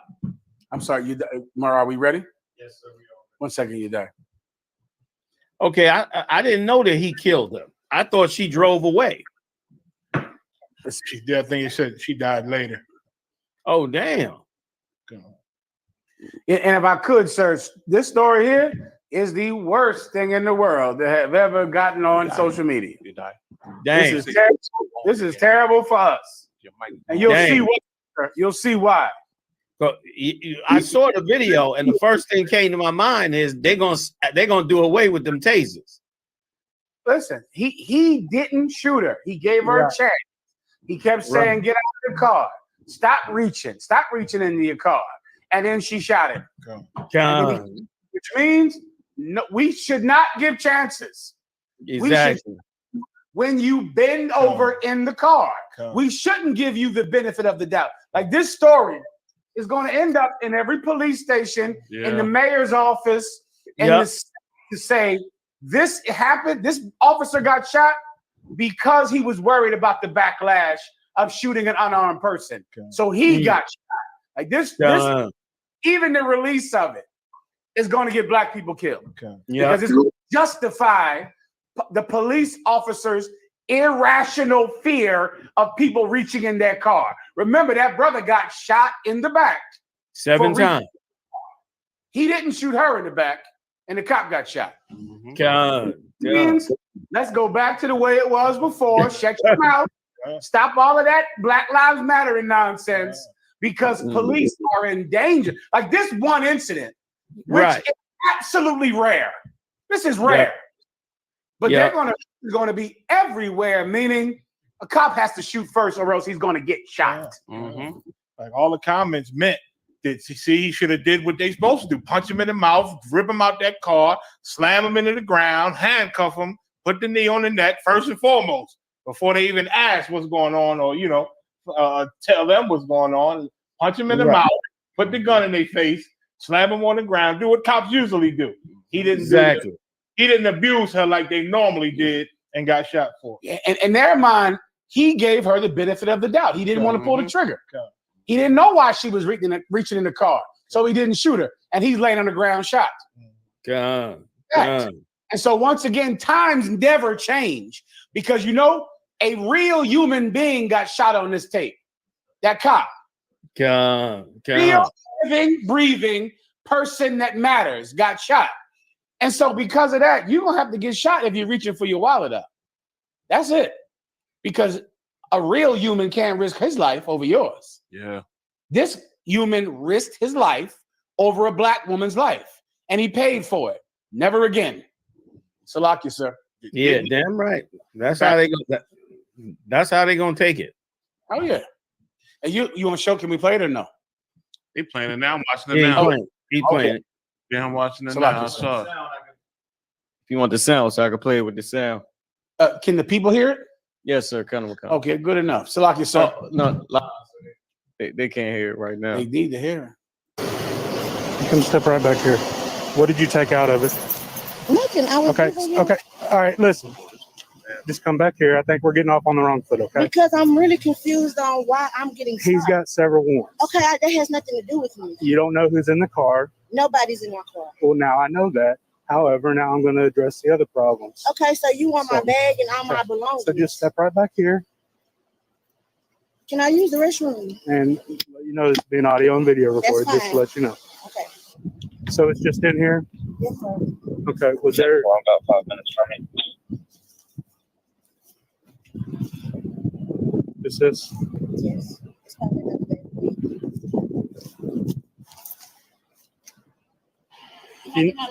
Yeah, I'm not done with that though. Where's your lighter at? In the car. 13. It says you're about 7 minutes away. I'll get it for you in a second, okay? So you drive right Kirk there in your- and the Dollar General. Can I have you start process 23? You scaring me. Thank you.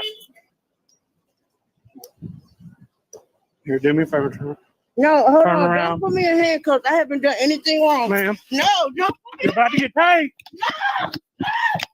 Get down. Get down on the ground. Down on the ground.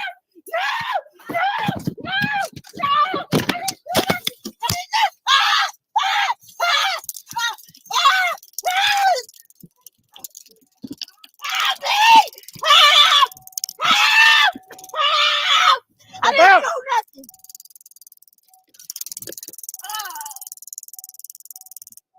Step out. Ma'am, put the gun down. Put the gun down. 42 shots fired. Shots fired. 10-4, 13, keep at that code 3. Out. Ma'am, put the gun down. Put the gun down. 42 shots fired. Shots fired. 10-4, 13, keep at that code 3.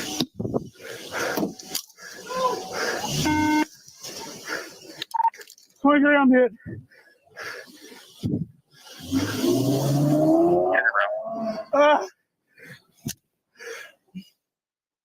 Surely gonna say you should have filled that car full of holes. But did Mariah play the beginning? She kept Mariah. If I could, sir, play Yeah, the go very ahead.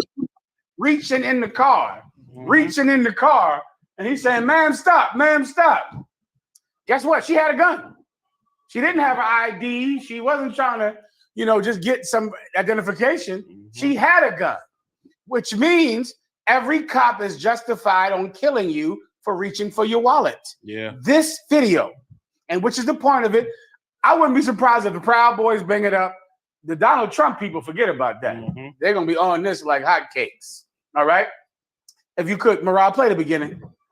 Let me hear it if you don't mind. Oh, okay. Let me hear her Step tell right her back to here. stop reaching in What the did- car. Put the gun down. Rewind. No, don't come after. You got to come before it. 42 shots fired. Shots fired. Just bring your bag out here. They're going to play it. Ma'am, stop going through it. You can step right back here.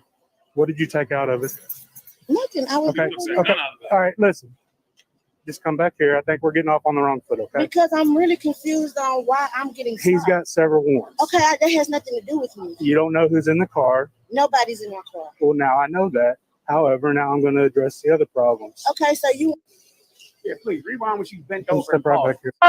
Just She's bring your bent over bag in out the car. Just stop it right there. That's all you need. here. I can't see it. She bent over in the car? Oh, yes, sir. Yeah, it's a little low, but she is bent over in the car.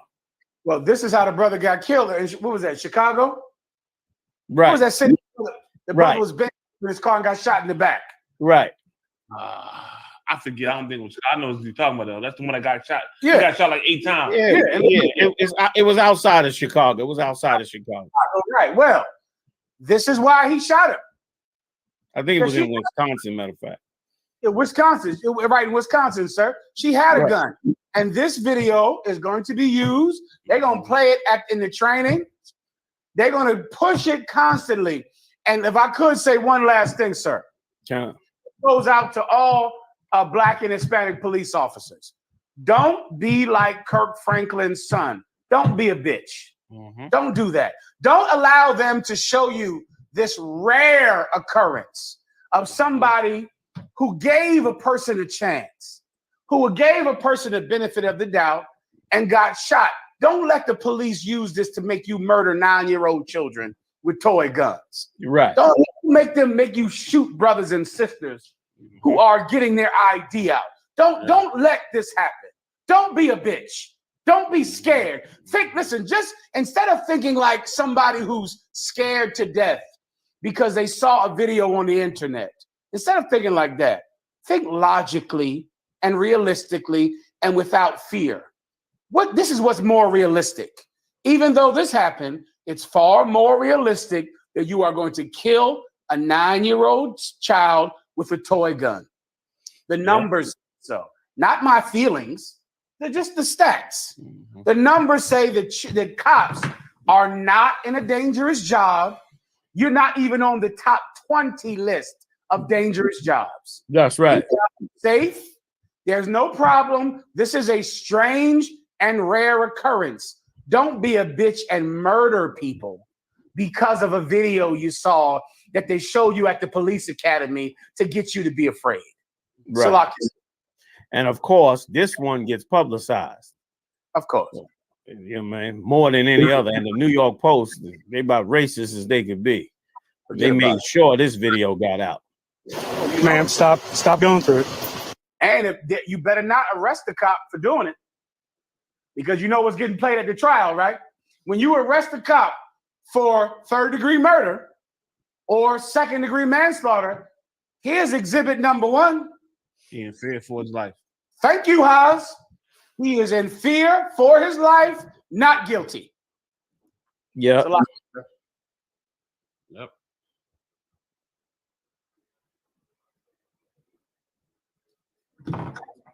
Then I got next story, please. Yeah, let's go on. Amber Guyger granted appeal claiming self-defense when she murdered Botham Jean.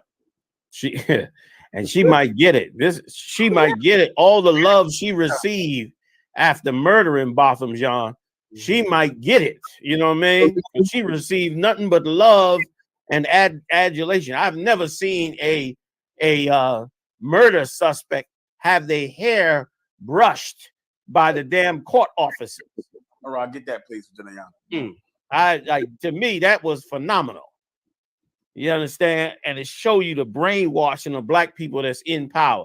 Like, once again, we can never get nowhere because not only are the Edomites against us, but the black people in power with them against us also. Judge came off the podium to hug this Edomite when she blew away this brother in his own house. But of course, that didn't matter.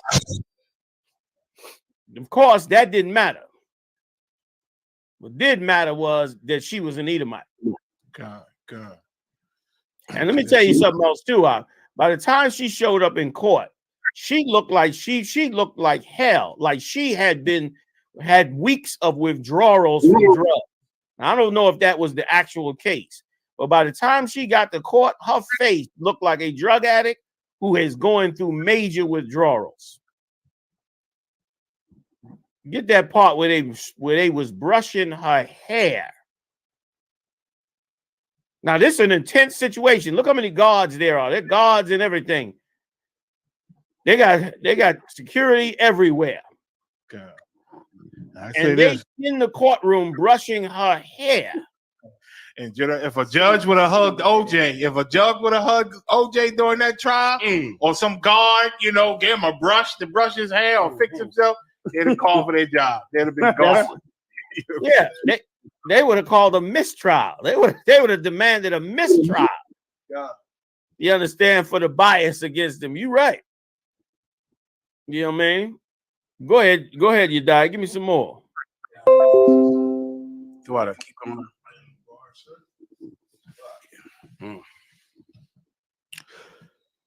The family of Botham Shimjan thought they were finally going to see some justice after the police officer who killed their beloved son was found guilty of murder. While the guilty verdict was certainly a welcome rarity on Wednesday, this killer's blue privilege finally shined through. For murdering an innocent man in his own apartment, Amber Guyger was sentenced to just 10 years in prison. Of course, that's inadequate. The entire justice system is inadequate, and the work must continue. And his brother was the most wickedest thing, Negro, I've ever seen. His brother got up in there, man, and went and hugged her for murdering his own brother. Christianity is a curse among curses, man. You ain't gonna tell me about no other market. I don't know nothing more diabolical than that. You looking for the mark of the beast? You best believe that spirit to go hug the murderer of your brother means you hate your brother so much. And it shows you too that Esau have done a magnificent job with his propaganda, because the love for him surpassed the love of his own family member.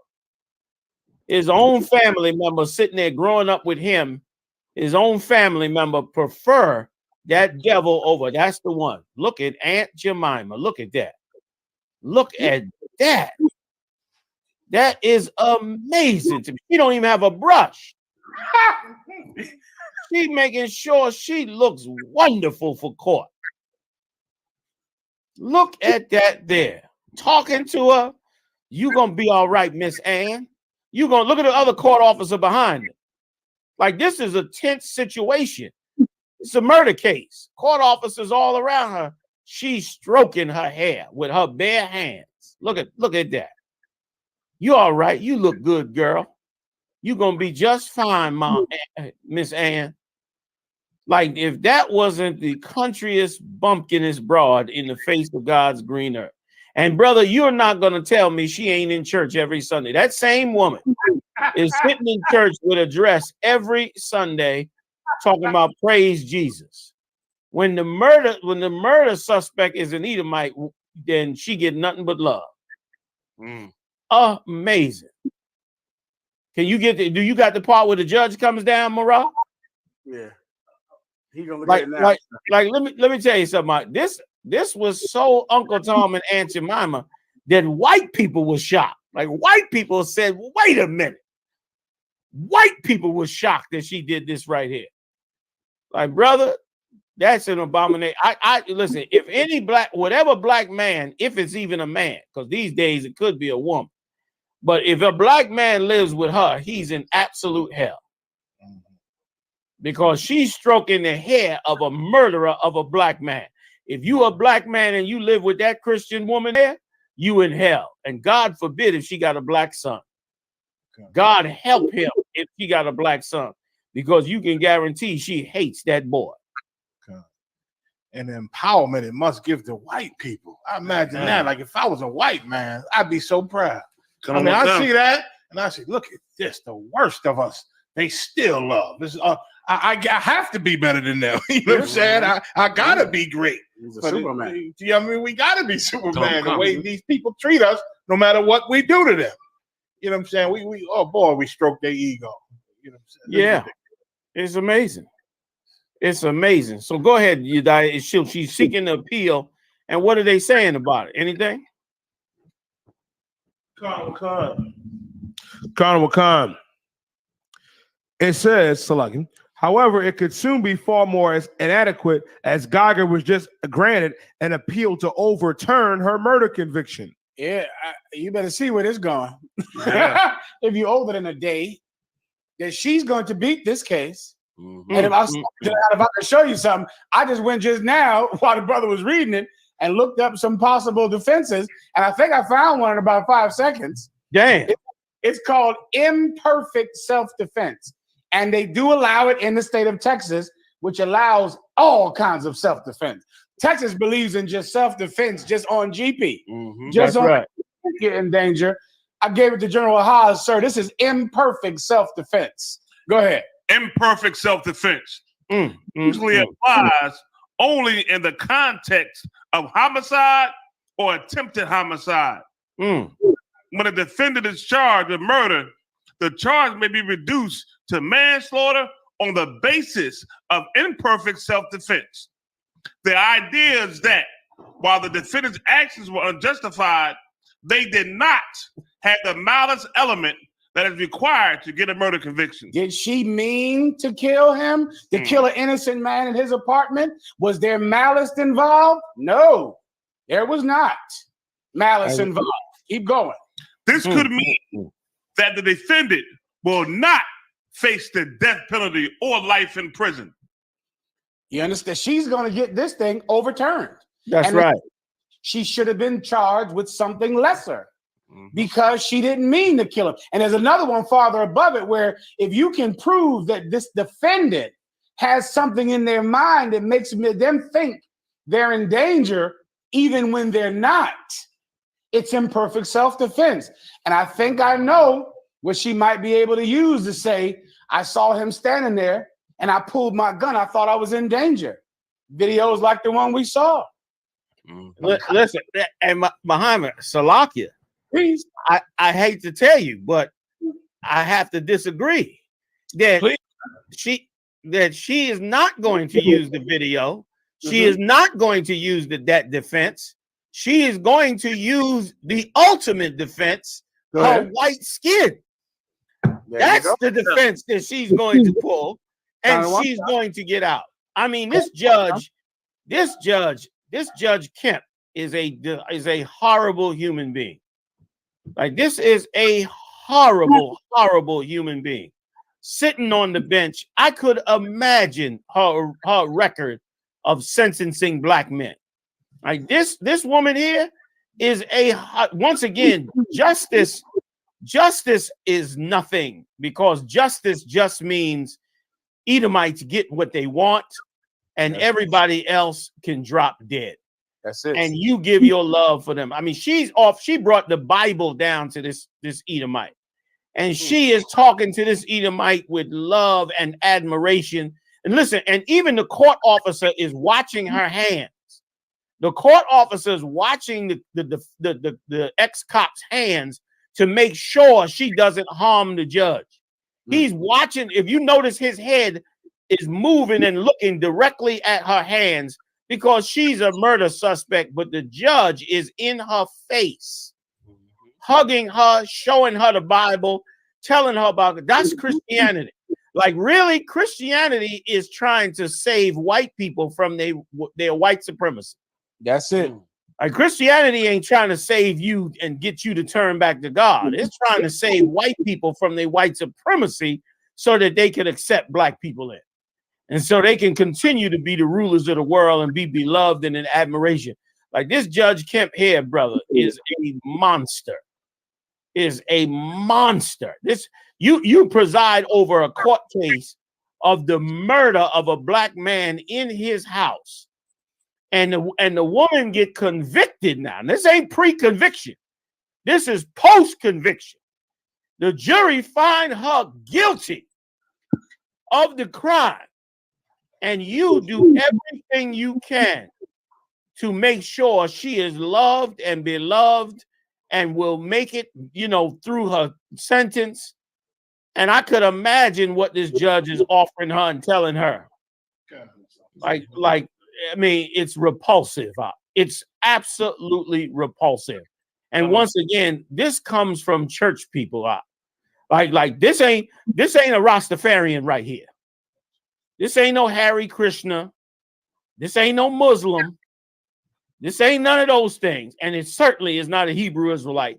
This is a church going cranktified in the name of Jesus, black woman up in this church, man, full of power and full of the power of Esau and giving Esau back all the love, regardless of if they murder a.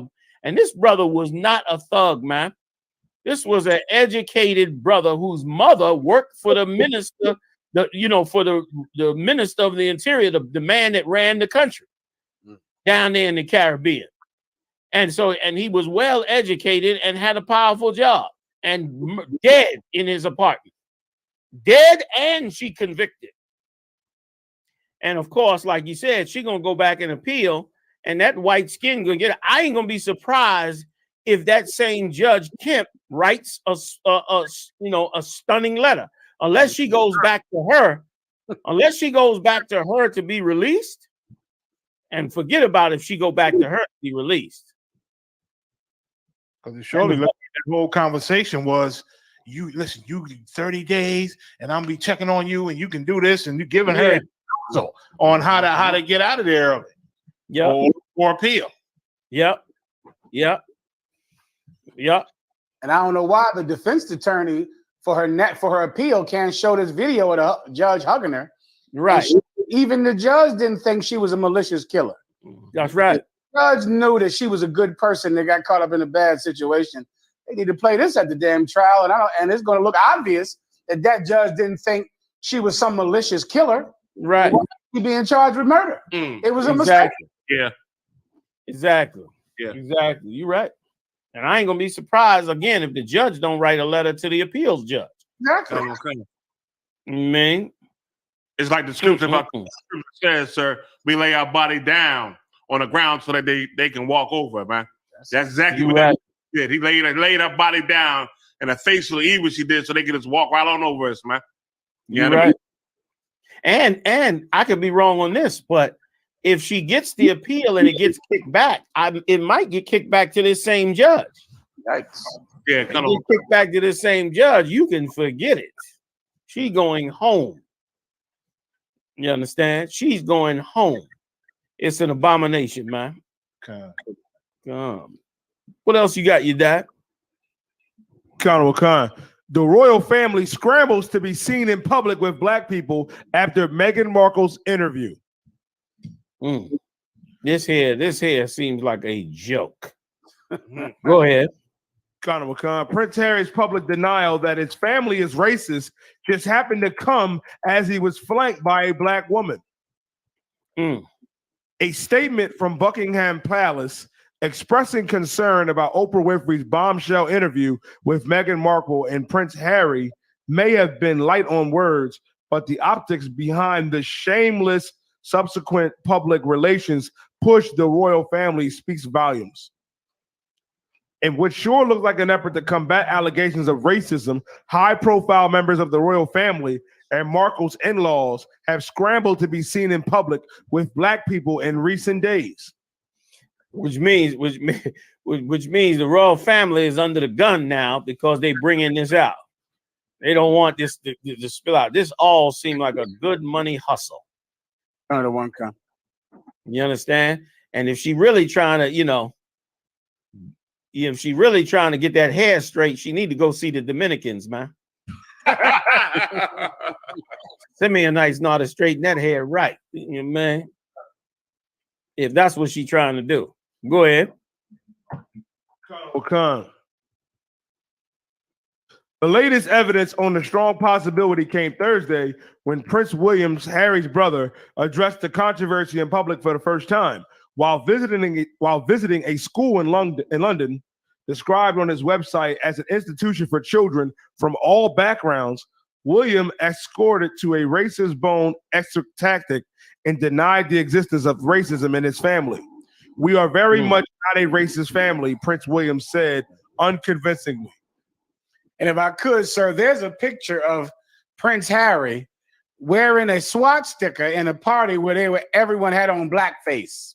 Yeah, he had on a full Nazi outfit.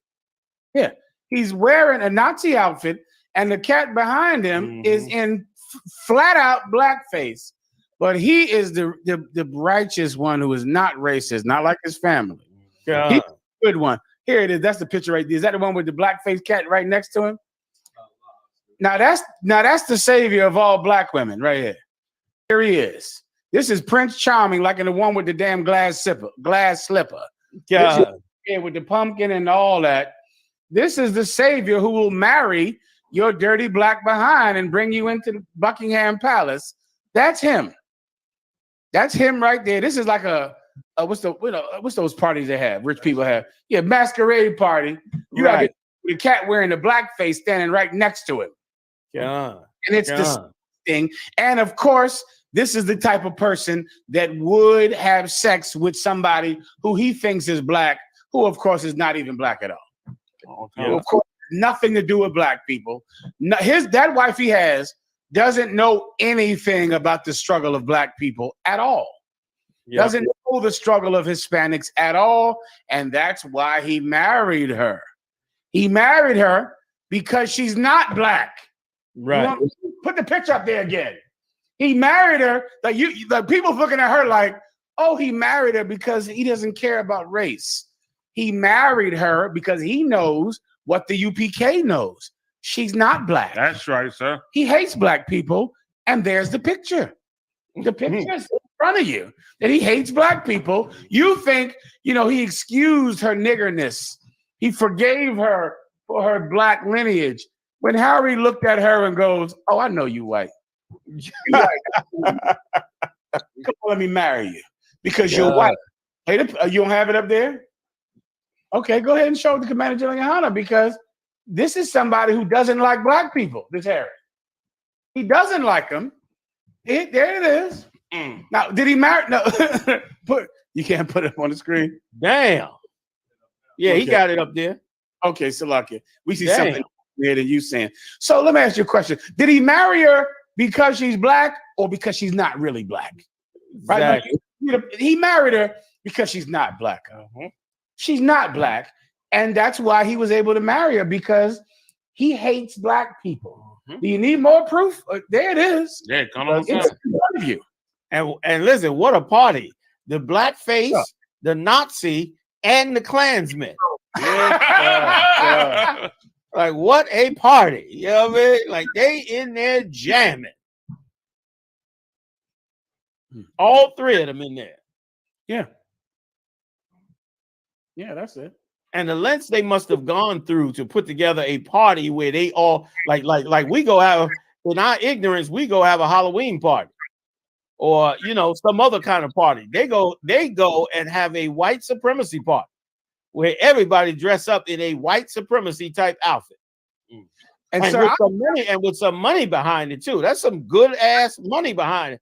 Like that blackface setup, that's a tux and the top hat and the whole thing. Go ahead. What was you gonna say? And I've never understood this about white people. I would love for one of them to explain it to me. Okay, because of course, black people have masquerade parties, Halloween parties, and they dress up like Superman, cowboys, Batman. And I've never seen a black child put on white face to be Superman. It's not something you would even think of when you're pretending to be a white person. That's true. Black, of course, sir. Everybody you pretend to be is white. If you're a black child, you're not pretending to be anybody black. You're pretending to be your heroes, and your heroes are white. But have you ever seen a child put on white face? Right. But when these rich white people have a party and they pretend to be Al Jolson or they pretend to be Wesley Snipes, they wear blackface. Here's the reason. Because they are always looking for an opportunity to disrespect black people. It's like something that they do unnecessarily. Like if you're going to a masquerade party, why are you coming as the Ku Klux Klan member? Like, what is the reason? Like, be Batman. You don't want to be Batman? Superman. Right? It's a party. You got no desire to be a pirate. You don't want to be a pirate, right? Hey, Muhammad. A pirate is not as exciting as a Klansman. You understand? Batman is not as exciting as a goddamn Nazi to them. You understand? That's why. Yeah, there you go. You know what I mean? Insane. So, you know what I mean? What pissed me off was her trying to pull the race card as though she is in some kind of danger and had to flee out of the royal house. You understand? Under the rulers of half the planet. She had to run out of there because it was some racism coming down on her. And it is a shame she gets to pull the card. She gets to pretend black suffering when we really are suffering it. She gets to pretend it and use it to make a ton of money.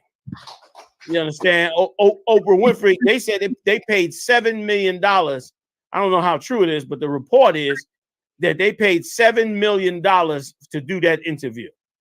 And that Oprah got $4 million of the 7. And that Oprah got a deal with Harry to do some kind of movie type, studio type thing. I don't know. And that's why they were at Tyler Perry's mansion. So it sounds very, very damn suspicious. And it sounds like she's using our suffering to empower herself and to gain wealth and to get up in Hollywood. And of course, gonna expend our fight against racism for her own damn gain.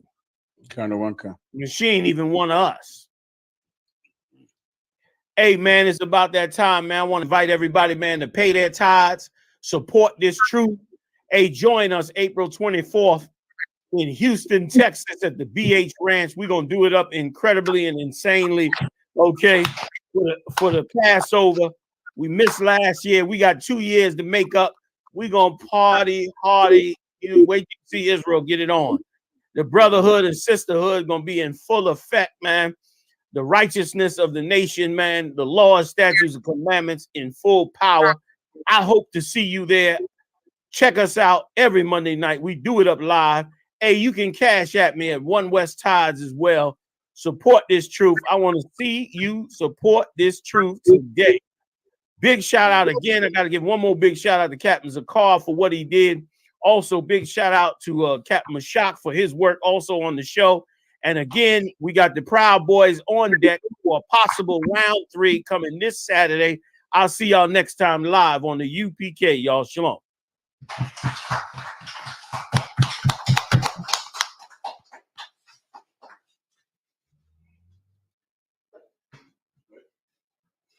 Come on, come. I don't know you. I'm not letting nobody sell you crack. You know why? Because I never saw you before. But you a black man like me. And it's worth something. This is Blackwatch with Commanding General Yahanna, the only man to lead blacks, Latinos, and Native Americans. God made man on this earth. The white man he made man. God made man.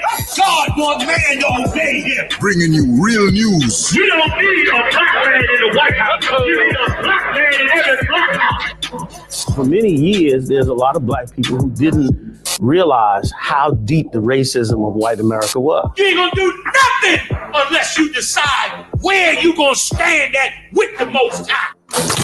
This station is now the ultimate power in the universe. Righteous solutions to issues plaguing our nation. Boy, you better wake up and see the power that is within blacks, Latinos, and Native Indians. Join us every Monday from 9 to 11 p.m. Blackwatch. Let the show begin.